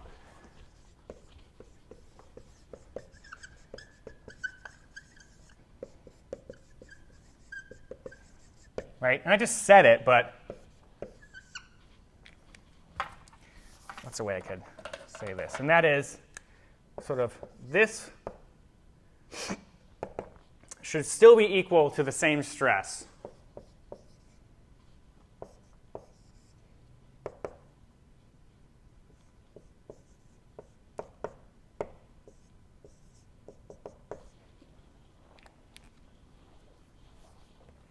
Okay. I can't rotate my coordinate systems that I have or make a change of coordinate systems and affect the stress, the actual stress. So those are two of the most natural assumptions you could have on this way to connect stress and strain, right? And from that, this is where I've lost every engineering student and they want to have me fired. And from that, you can actually prove, or people proved, right, using something called Shor's lemma, which is a property of group theory, right? You could go into that bag of mathematics and then show that, well, you know what? I have a way. I know what this has to look like. This function, if it has these two properties, must look like this. Okay?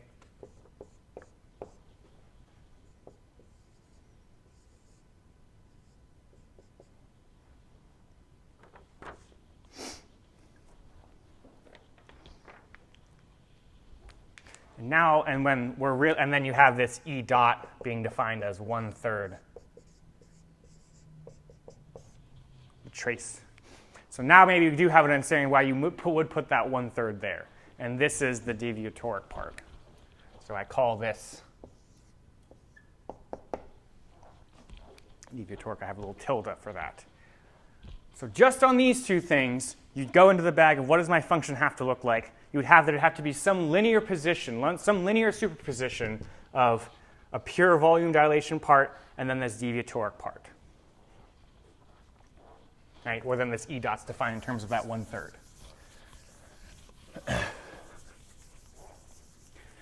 But now it's time for more physical Stokes assumptions, or Stokes hypotheses. How am I doing on time? I think we're doing good. Okay. I think we might have finished early, actually. Okay, so now you have this, and now we go to more assumptions then on how I'm going to relate my stress to my strain. Again, we're just still in this process. How should I relate it? So here is where you get these concepts or things you've heard about before. Okay? You can make now the assumption that I have a Newtonian fluid. Did I have let's talk about E prime? No, I have not. Okay. So I'll just.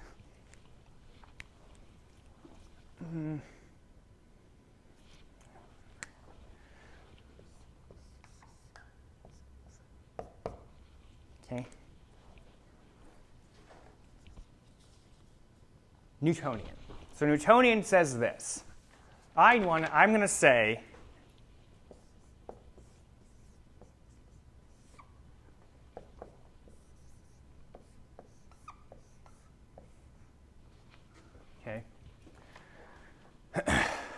that in pure shear,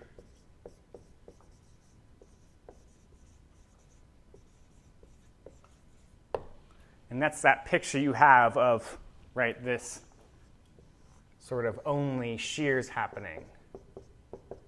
And you have this box moving.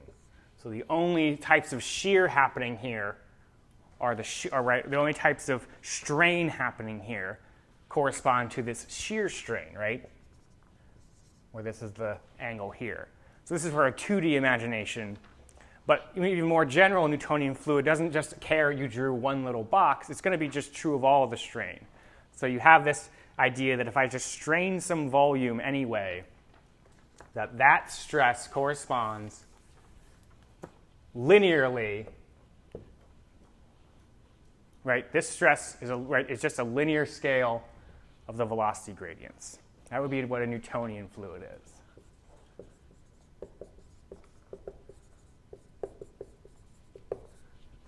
Right?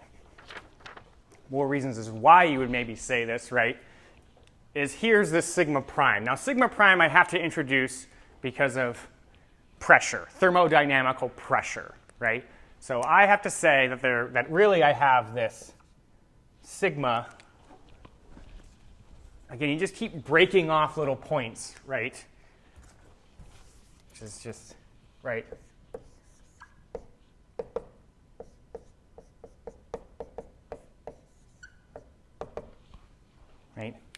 So before I had that 1/3 trace part, which is also the identity part. But then you also have, well, if I have any stress state, it will always have a thermodynamical pressure associated to the liquid. Because if there are no motions happening in the liquid, there is still a pressure that exists, right? If all the fluid stops undulating around, there will still be some hydrostatic fluids problem you have to solve. So that corresponds to some thermodynamic pressure, which is a property of densities and energies, et cetera. But right, this is where the E prime comes into as well. So really you want to talk about this. I want to talk about the pressures, the normal pressures, the shear pressures associated to the motion, and then I have the non-motion part that's also there. And that will tie into something later, but maybe you would do something and see that you get an error in your conclusions. Right? I think originally they didn't have this down. I think originally they just said that it was E stress, and then we're like, but if there's no motion, I still measure a pressure due to just the fluid having a density associated to it. And that pressure also changed if I heated it up. So there's something going on. If there's no motion, there's still some sort of stress associated to a point. So you have to add it back in. So really, we have to talk about this. I mean, really, this is just shifting this function around. And then you get to this one number, right, scaling up this gradient matrix. Right? This is a tensor, and then this is also a tensor. The stress tensor itself in a Newtonian fluid is just some number equally scaling up the entire process. Why would it be one number? Well, you know, you can just do a lot of experiments, right? And you get this sense of, right, you can just do this experiment a ton of different times, right? I mean, in a very tiny case, right, you have some shear, right? I mean, that's it for like just if you have a box sort of shifting this way.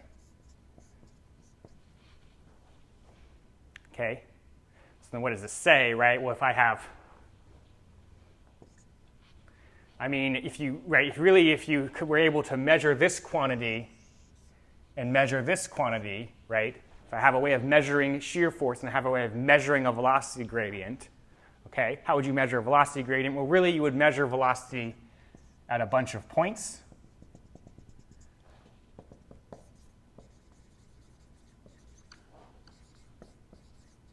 Right? Here's y.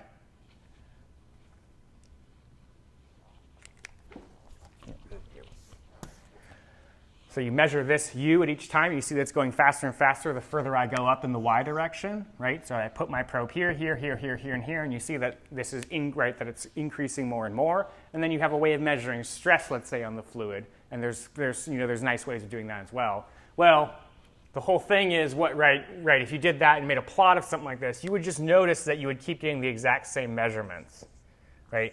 In terms of this plot,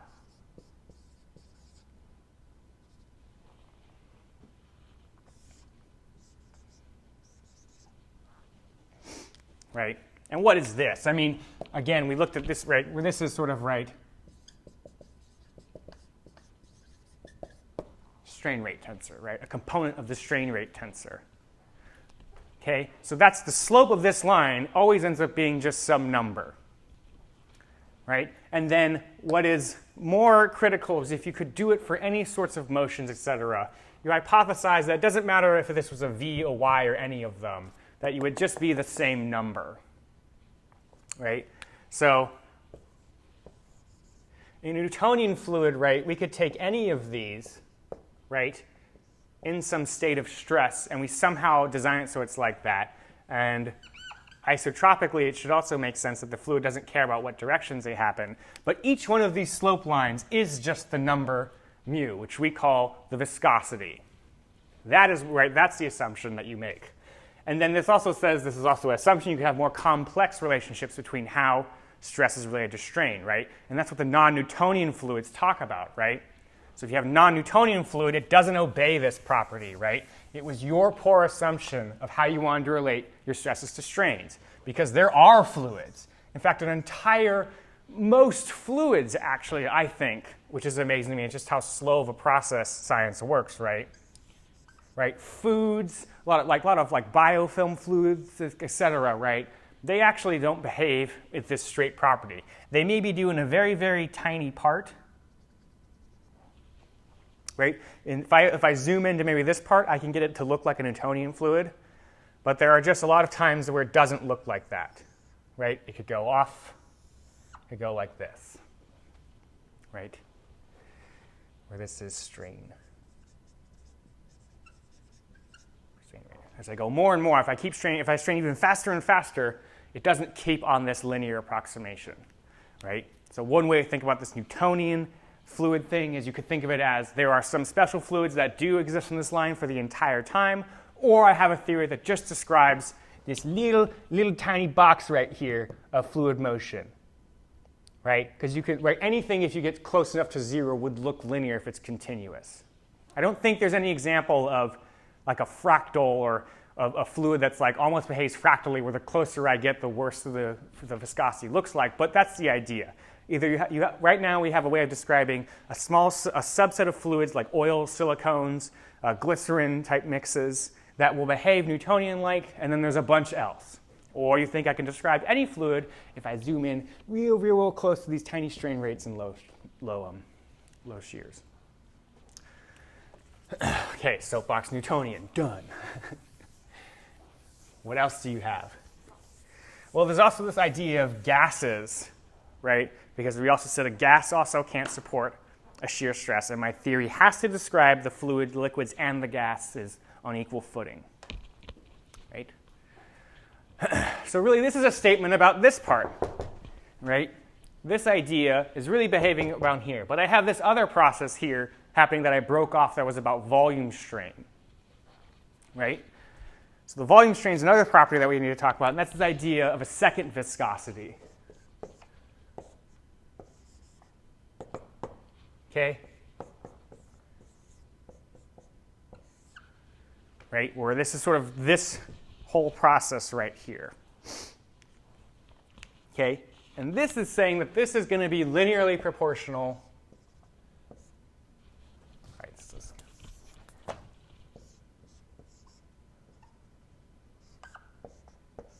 The divergence of the velocity field. Now, why would you make that assumption? Kind of the same thing. I can't end here. I've only really described because I was talking about pure shear mode. I haven't talked about the mixture of shear and expansion, right? And you do that because you can set up an experiment, let's say, that does just set up so I'm only using shears on the fluid. But you wouldn't be done then because you have half of this function to then describe, this part, right? I mean, really, if I'm in pure shear mode, right, it's sort of, right, you really are operating on this part only. It's not really the case, but you'll see why. Okay? I mean, in pure shear mode, there was no change in volume. I just sheared a box and it retained the same amount of area in there. If, right, for volume's the same case. It retained its volume. So that would mean that this part's 0 since it relates to the expansion. And that's from that d omega over omega calculation you do. But then there's the other part, which is a second viscosity, we call it. Okay? And this is involved with gases. Okay? But you would make this thing too, right? You would have, how does velocity change emanating from a certain point, right?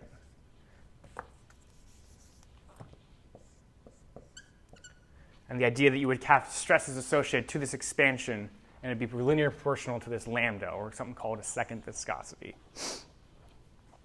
Right? And there's less to talk about on that one, because we don't talk about compressible fluids in this class that much. It's just not how it's set up. And then there's the weird one.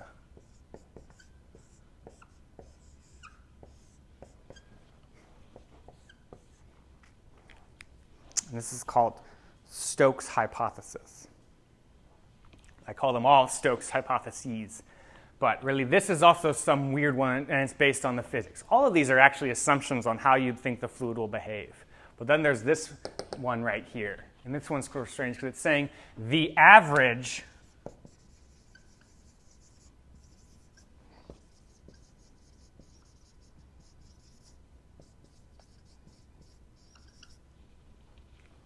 right?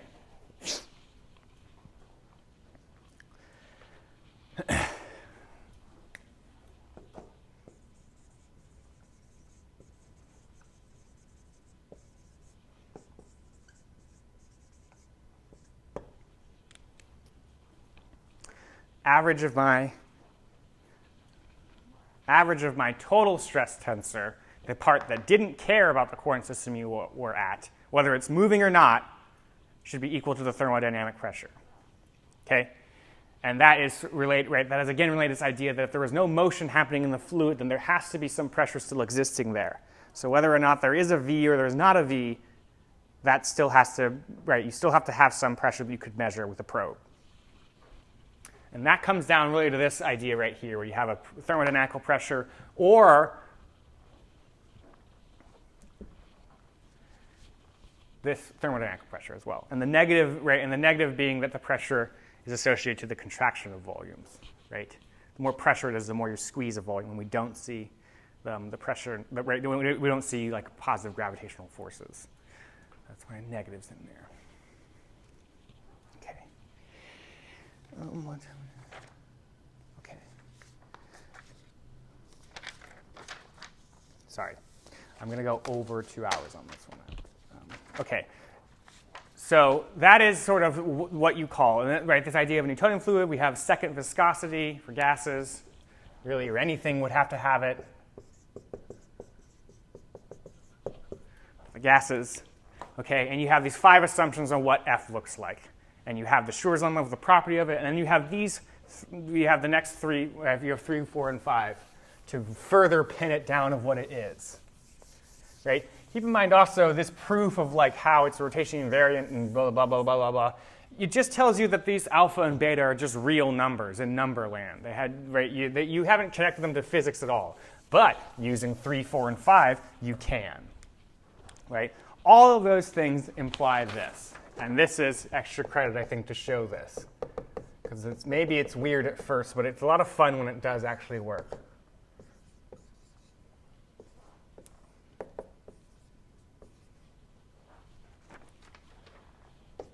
And then you also mainly show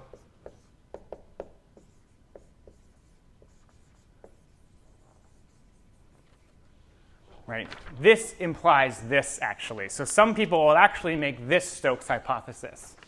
But I just read, I mean, it's kind of white. All of them imply everything else, so it ends up being this.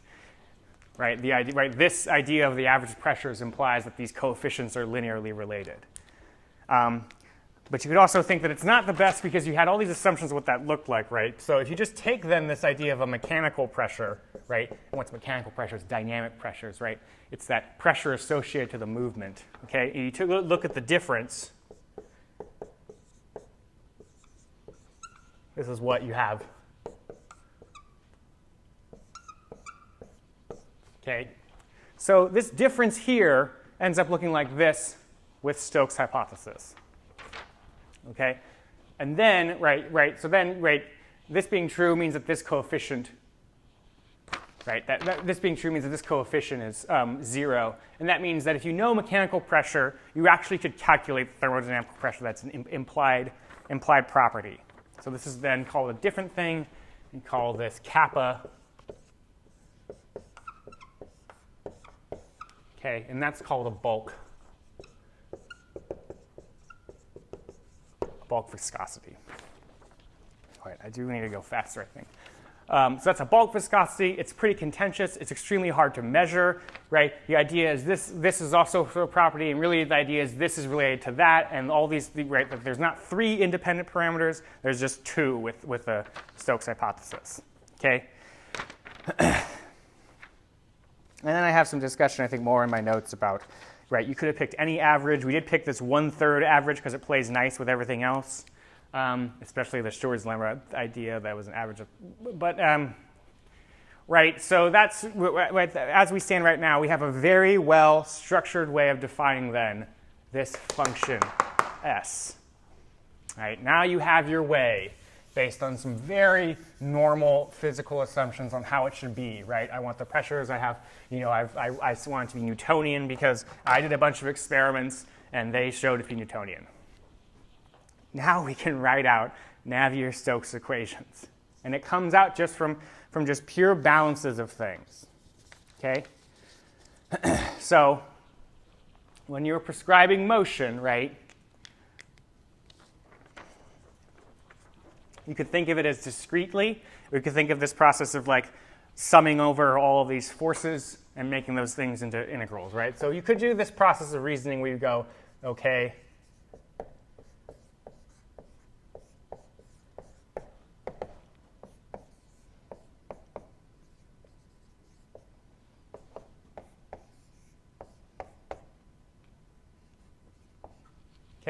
you could do this summation if you have a body and you've broken up into a bunch of little chunks, right?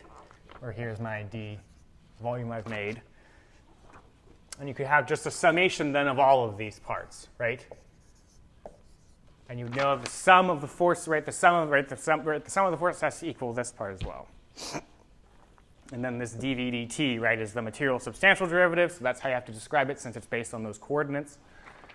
So you have Newton's laws, you're trying to prescribe motion, right? And then what did we have here? Well, I have a way of describing the forces. It's my stress tensor, right? This is, right, we had this function that was a function of all the capital I's, more of a summation.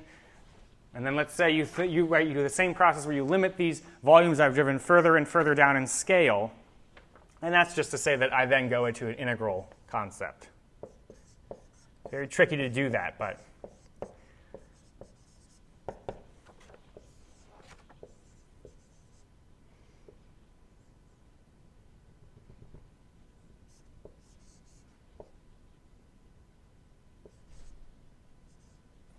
A.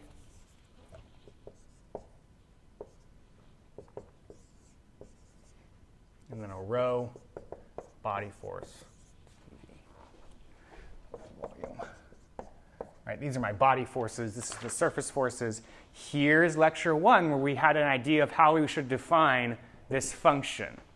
And then I have bad notation here just because this is a summation, but this is that capital sigma corresponding to the stress tensor.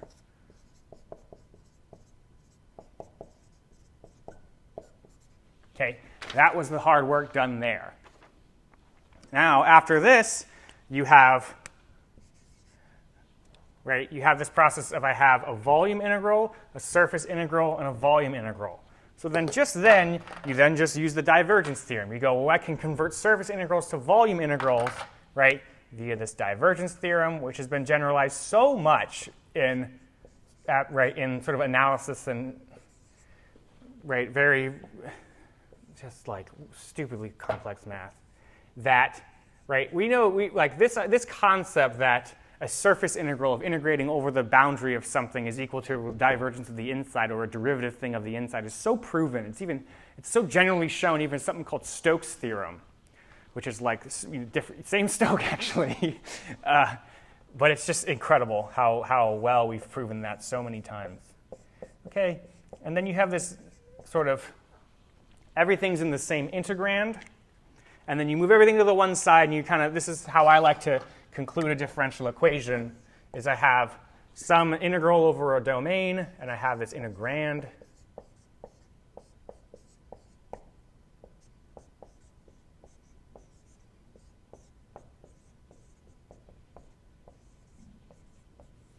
Okay, and this has to be equal to 0, and it has to be equal to 0 for all the points in omega. And the only way that's going to happen is if this integrand is identically equal to 0 for all points in the domain, because this d theta is sort of dependent on how I want to draw or how I want to limit these things down. Integration is a tricky thing because this thing is actually this thing is never 0, but this thing could be 0. So then, if this is identically 0 all the time, you then say, because it's a continuous function, that means here's my equation of motion.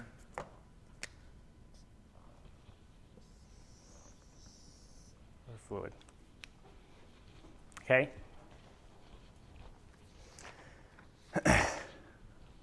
It's just right. I mean, it's so simple, I think, if you just have that concept of what to describe this as. But you should be screaming at me now, going like, but I did all that work to, I did all of that work to describe the stress in terms of the strain. So then again, right, well, now let's plug in, right now we just know. we know that to write down the equation of motion for my fluid, I just really need to be able to take the divergence of the stress tensor, which means I just really have to be able to take the divergence of the function I had for strain, right? Okay? So it comes down to, right, to write my equation of motion, I just really need to calculate this thing. What is this? Well, this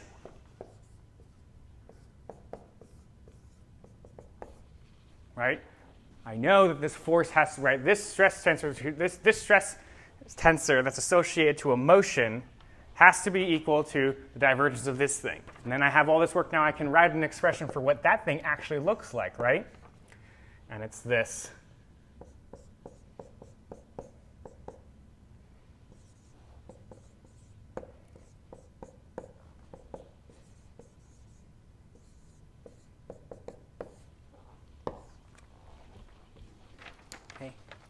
And then this E prime, right, this E dot here, which is a volume dilation term, was, right, it's really 1/3 the divergence of the stress tensor with blah, blah, blah, blah, blah, blah. Okay, so then it goes into calculating this, and how would you do that? So that is sort of then the next, really, is doing the process of showing, I mean, it's really not that hard.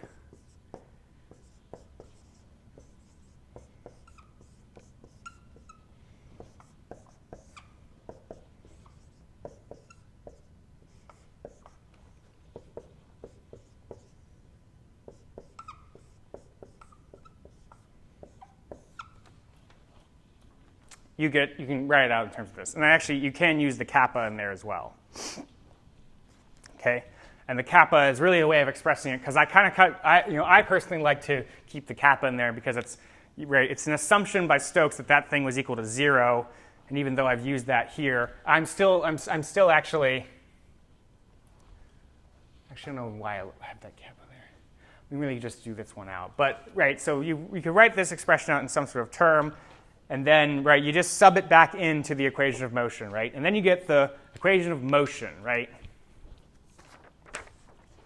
And this is just one of them of how I like to maybe write it, because I can see how terms will turn on and off. So I have a negative pressure. I have a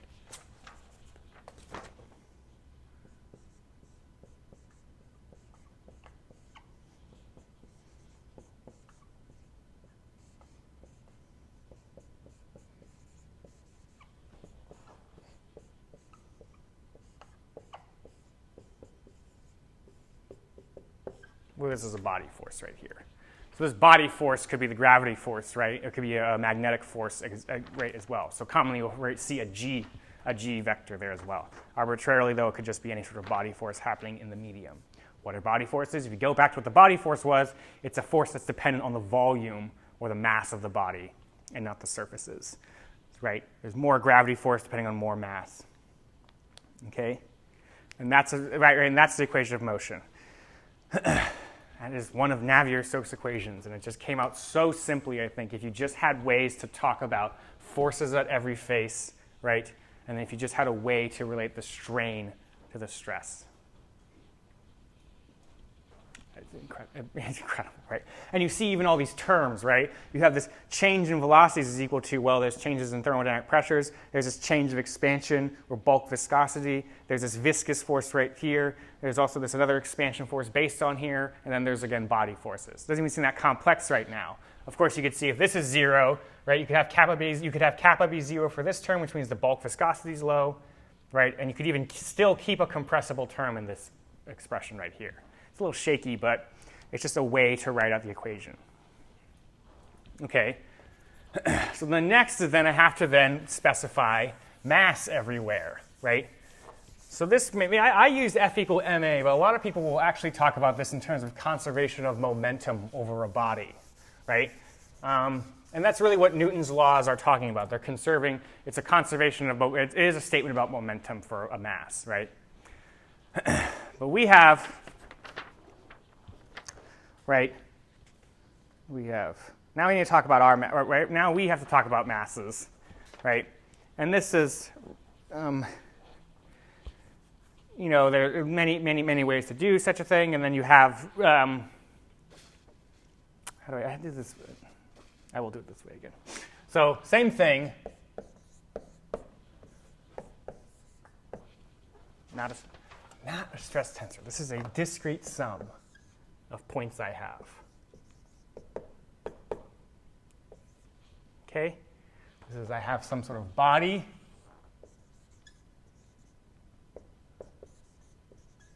Okay, these are small little bits of mass. If I add up all these little bits of mass, and they can change over time, that should be 0. I can't create or destroy mass just because the fluid is flowing, right?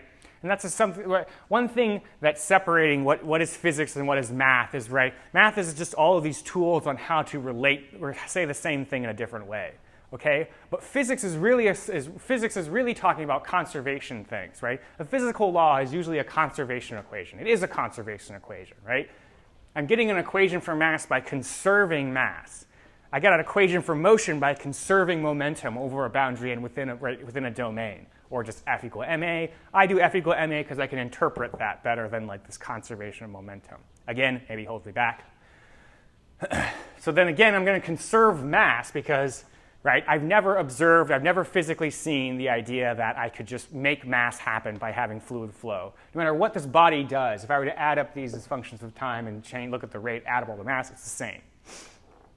So how do you go about that? Well, this is sort of, let's move the, okay. So I have this, so change of mass change there. What's mass?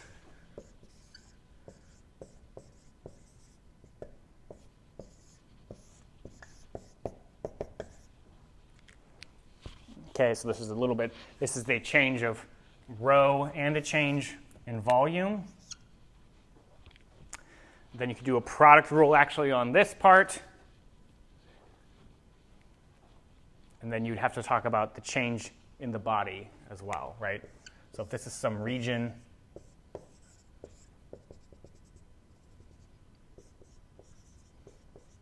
think of the whole region changing as a function of time. Okay? So then I have this rho dt, but I have to actually use a capital DT for that.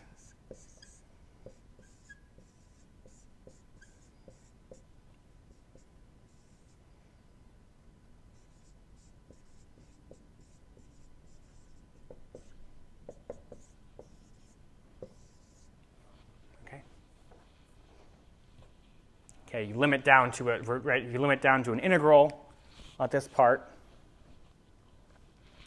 But then you need to then deal with this property right here. What is the change in time for a little bit of change, right? For a little bit of change in the region itself.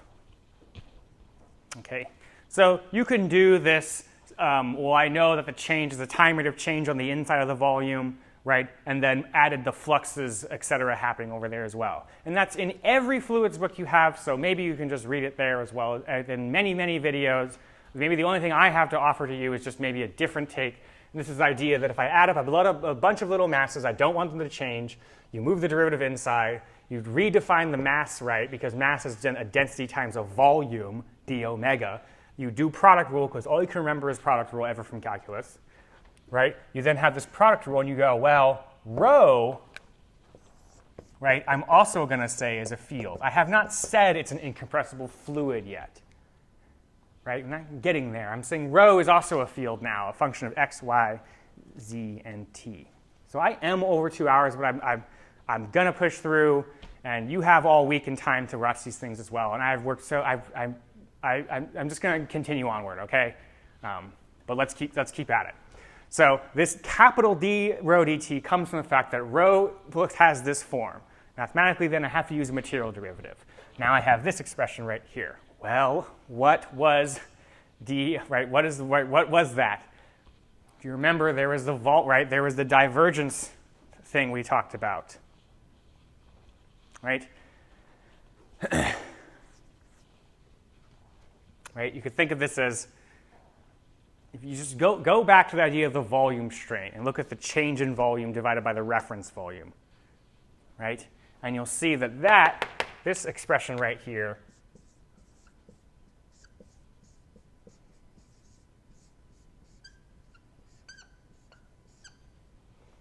and you can make this an integral over a whole body equal to 0. Okay, that's this change in volume, right? The change in volume divided by a reference, right? Divided by the reference, you would have it that was equal to the divergence by that calculation you would do. There's also another way of doing this where you say, well, right, if I have some sort of body, I have the change, right? If I have some sort of body, I know that I have, we can do it a different way, right?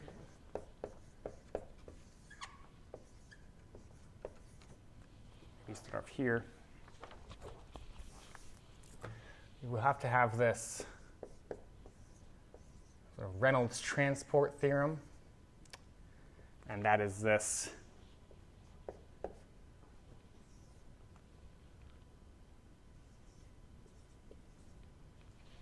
You have to have the velocity in there, right? So you have this.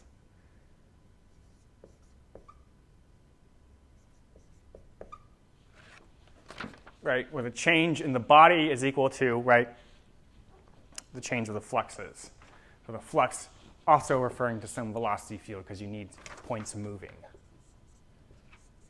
Right, and each point moving, so it's bringing along some mass with it as well. And then you just do the same trick, right? Now you just go to divergence theorem.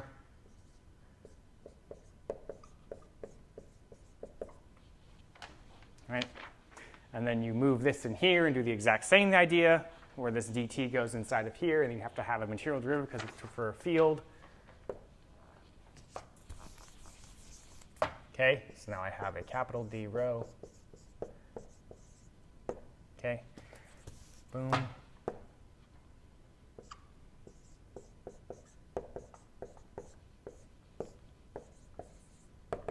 Equaling 0. This is never a non-negative quantity. It can't be defined that way. So that means that this quantity has to be 0 for all time. And that's your continuity equation.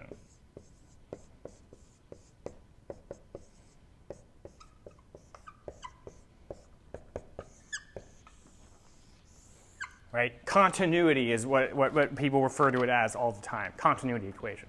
Why is it called continuity equation? Well, it's because you conserved mass, and it's continuity because it's like logically consistent, or it's a continuous function, right? Right? Continuity of the flow being, right, whatever mass left to flow had to enter the flow somewhere else. So the terminology has, origins, but the idea is that it's a conservation of mass statement, right? And you really did need to write out that equation, and I'll kind of go over that as well right now, because we think we might be done, but we're really not done. Okay? Because I have my equation of motion, and I have my rho. Okay, so this is actually 3 equations, right? Because this is some equation in terms of a vector with 3 components, right? So this would be 1, 2, and 3. I have 3 equations. Right? I have 3 equations describing now my u, my v, and my w. Right? I've written down 3 equations that tell me the velocity happening in the x direction, the y direction, and the z direction, or the 3 orthogonal directions that you have depending on the coordinates you have. So that's sort of like saying, well, I know what that is, I know what that is, I know what that is. I have to find this. Don't know what density is, though. Density is an assumption you make to say that something's an incompressible fluid. So for this to be consistent then, right, what is this?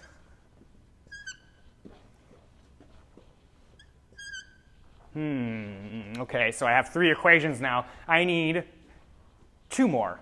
I need to define consistently this density, and I need to define consistently this pressure. So the other equation, you search, what's another equation I could have for density? Density is a statement about mass. You go to physics, you go to conservation of mass, and you get this bad boy. So this would be 4. Now, you then go here, you go, I'm tired, though, and I don't want to write out any more equations. So what's an equation for pressure?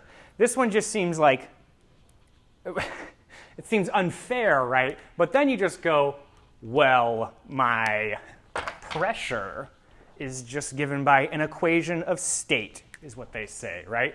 So then you say, pressure is just some function of energy and density. So this would be 5. So you were trying to be sneaky, right? You were trying to just quit while you were ahead and write down a fifth to close the system, right? And this function is sort of write anything, right? I mean, this is specific energy. Little e is, right, in thermodynamics, little lowercase letters means they've been divided out by mass. Okay, so this is, one sec. Okay, go. Okay, so this is specific energy, right? This is just energy divided by a mass. And then the density pops in there because that's actually, you can think of it as a specific volume. Sounds ridiculous, right? So you have rho, mass times velocity. So thermodynamic quantities, right? Any thermodynamic quantity, since it's from a different field, says that its thermodynamics are governed by functions that are, right, by functions that are functions of energy and volume, and then like mole mass components, etc. So then this.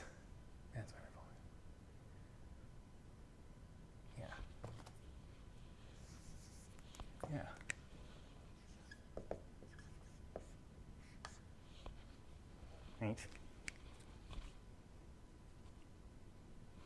It's really 1 over. Sorry, it's really 1 over density. The idea is like it pops up in there as well, right? Because thermodynamic quantities are functions of volume or boundary, internal energy, entropy, and more, right? So there's even an S in here, but you say my equation of state for this system is dependent on energy and then density, which really could think of this as really that is a function of volume, but. You know, I've read one other one you've seen of this is just, right, I'll just say right here. You have seen equations of state before. A very simple one is for a gas, right?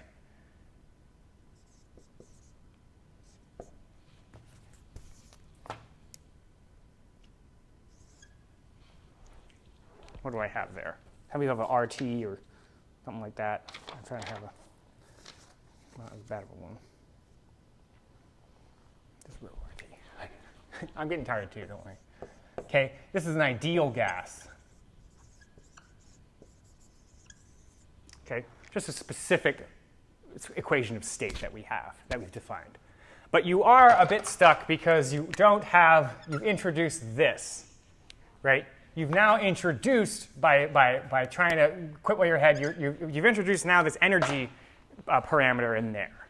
So you've added now another one, which sucks. But that's the other thing is just how I got this equation from conserving mass, and I got this equation by conserving momentum or writing out Newton's second law, which is a statement in classical mechanics, which I'm saying is true for this fluid.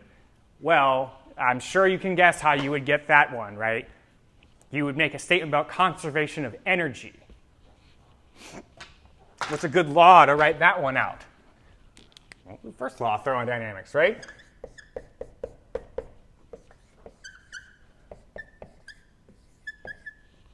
Right? That statement of conservation of energy comes from the first law of thermodynamics. Just how this one comes from Newton's second law, the energy equation is going to come from the first law of thermodynamics. And there's even one for the second law of thermodynamics, which is a statement about entropy. Okay? I'm not going to, right, we're done for now, right? But I want to say you can kind of see how you would get that one, right?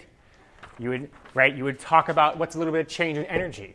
Well, you need to think about work happening. And you would have to go, well, what's work? Well, work is a force times a distance, right?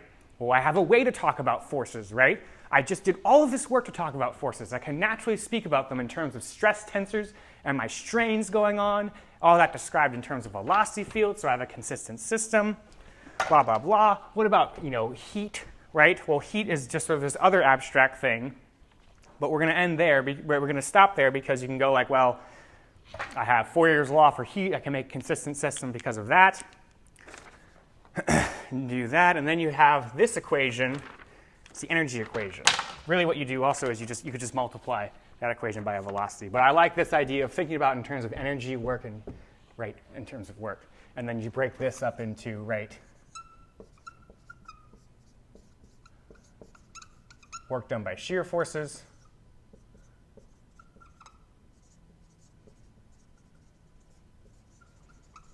Work done by normal forces. Okay, you do all that, and then you end with going this, right? You could get a statement in terms of an energy. I'll write the energy one up, maybe, because you can identify it. So then I have this rho capital dE dt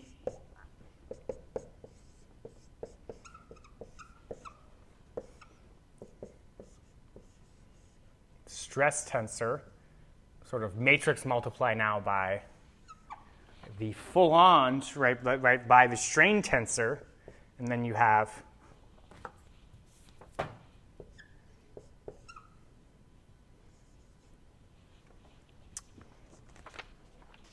okay, and each one of these is just exactly what I've said right there. This term is the work done by the expansion body volume forces. So it could be the work done by thermal expansion, et cetera. This is the work done by surface forces, right? And this is the energy of the heat, the gradient of the heat. And then you get this.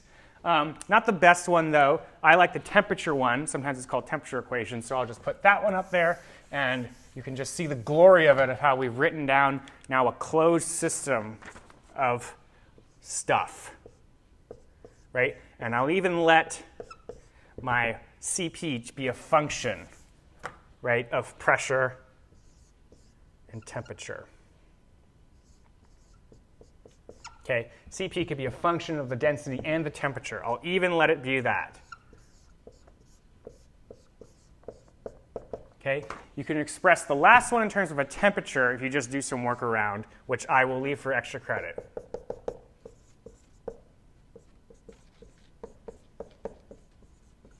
Okay, naturally get there by asking maybe some similar questions in that derivation. Hard one, but I don't know, if anyone wants to do it, go for it. You can look it up. It's not that hard. I'm okay if you look up things and just copy them. One's a genius. Okay, and then you have Fourier's law will get you here, by the way.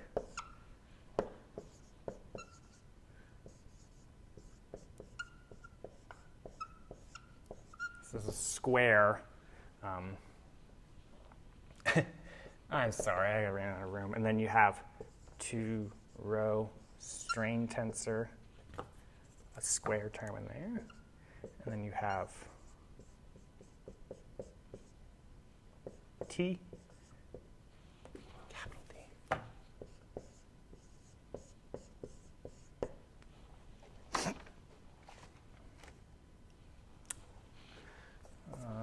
That's one. Actually, no, I'm going to write this one. I like this. I'm sorry, you guys are just dying at this point. I like this one. Okay, I'll just keep that there.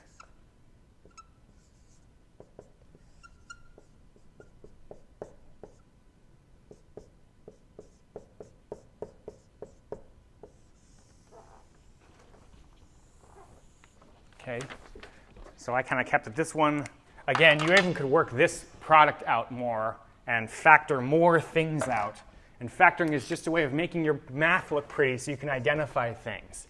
That's this exercise I did here for myself to get it to look like this. You can do it your well, but I like going through the process of factoring mathematical expressions so you can see terms pop on and off is super important. So here's the energy, right? And everything is consistently introduced and defined here. All you need now, though, is to just provide Cp and beta, right? Thermal expansion coefficient or something like that. Yeah, so this is a thermal expansion coefficient, right? And then we have here is what? A specific heat, right? So they could be any functions, right? But look at the beauty of what these functions are, right? So with Cp, I know it's only going to be a function of pressure and temperature as well now, as I'll say my beta is only a function of pressure and temperature. 2 variables for this system that we have right now, and super easily measurable, right? Pressure is very cheap to measure. Temperature is very cheap to measure. Okay, so you could just experimentally look up what Cp and beta are, do your experiments, you could set those, and that would propagate then through everything, right? Temperature. Again, energy then could be a function of temperature. Internal energy is a function of the temperature happening. There's one for entropy as well. Right? So everything's here. The temperature, the rho, the v. I have 6 equations and 6 unknowns. Closed system, totally a consistent physical thing to talk about now. And these are them. These are the Navier Stokes equations that are just everything for the class. Any part of the class is just simplifying all of these equations based on the dimensions of your problem, based on the coordinate of your problem, based on assumptions on the compressibility of your problem. In fact, that comes from this, right? I have that right? dp. There's a p there. Okay? And it just came from all this work of how to define surfaces forces, how to define a body force, how to define my coordinates, how to define when things are moving. You got stuck because you had everything defined in terms of this velocity field, but you didn't know what the velocity field was. So you had constitutive equations to relate forces, stresses, and strains, and then it gets you to a better consistent equation. You didn't know what rho was, so then you conserved mass because you were looking for an equation to close your system. So that gave you this equation, okay? But you didn't know what the pressure was either, so then you just jumped ahead and would go like, well, it's a equation of state, right? That my thermodynamical pressure is just a function of these energies and volumes of a boundary I had.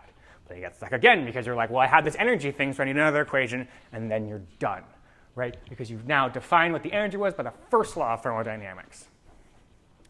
It's just utterly beautiful, I think, because you have everything, even seeing the systems play out, right? Everything has rates of, a material derivative appears in each equation, capital D by T, capital D by T, capital D by T.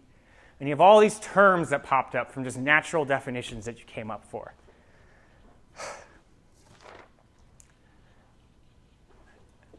This being the hardest part, I want to say, that you had to then learn how to naturally say, well, how is stress related to a strain? And this is just a very general approach to Hooke's law, right? Hooke's law was what, right? If this is so complex, just always think, well, Hooke's law is force K a dx, or change in force is equal to this dx. It's a stupid, simple constitutive relationship. You tell me some changes in length, I'll tell you the changes in force based by one number K that I measure. All right? Everything plays nicely. The idea of what a Newtonian fluid came up because that's how I described my stress and strain relationships. Okay, 20 minutes over. Okay, and then what else do we have? This idea of volume expansion, right? The rotational part, right? This idea that you had this idea of boxes straining and deforming, but you wanted to describe that better. And you just go, wait, rotation didn't do anything to it, so how do I move that? Then you get this symmetrical part, this anti-symmetrical part. You looked up what rotation was and took it away. And you get these beautiful relationships of this process right here with the deviatoric and then this volume expansion part. How do you know what the volume expansion part is? You just asked. You just said, what's a change in volume divided by a reference volume? Why do we talk about strain? Well, we talked about strain because at any point in the field, I want to be able to multiply by an object and get the change. So strain's a natural choice. And then just from that, you get these 6 glorious equations that just tell you how all the stuff is changing in the field as a function of time and of space. And that is the Navier Stokes equations. And I love them. Love, fuck it, I don't like love. Love, fuck it, I don't like love. Love.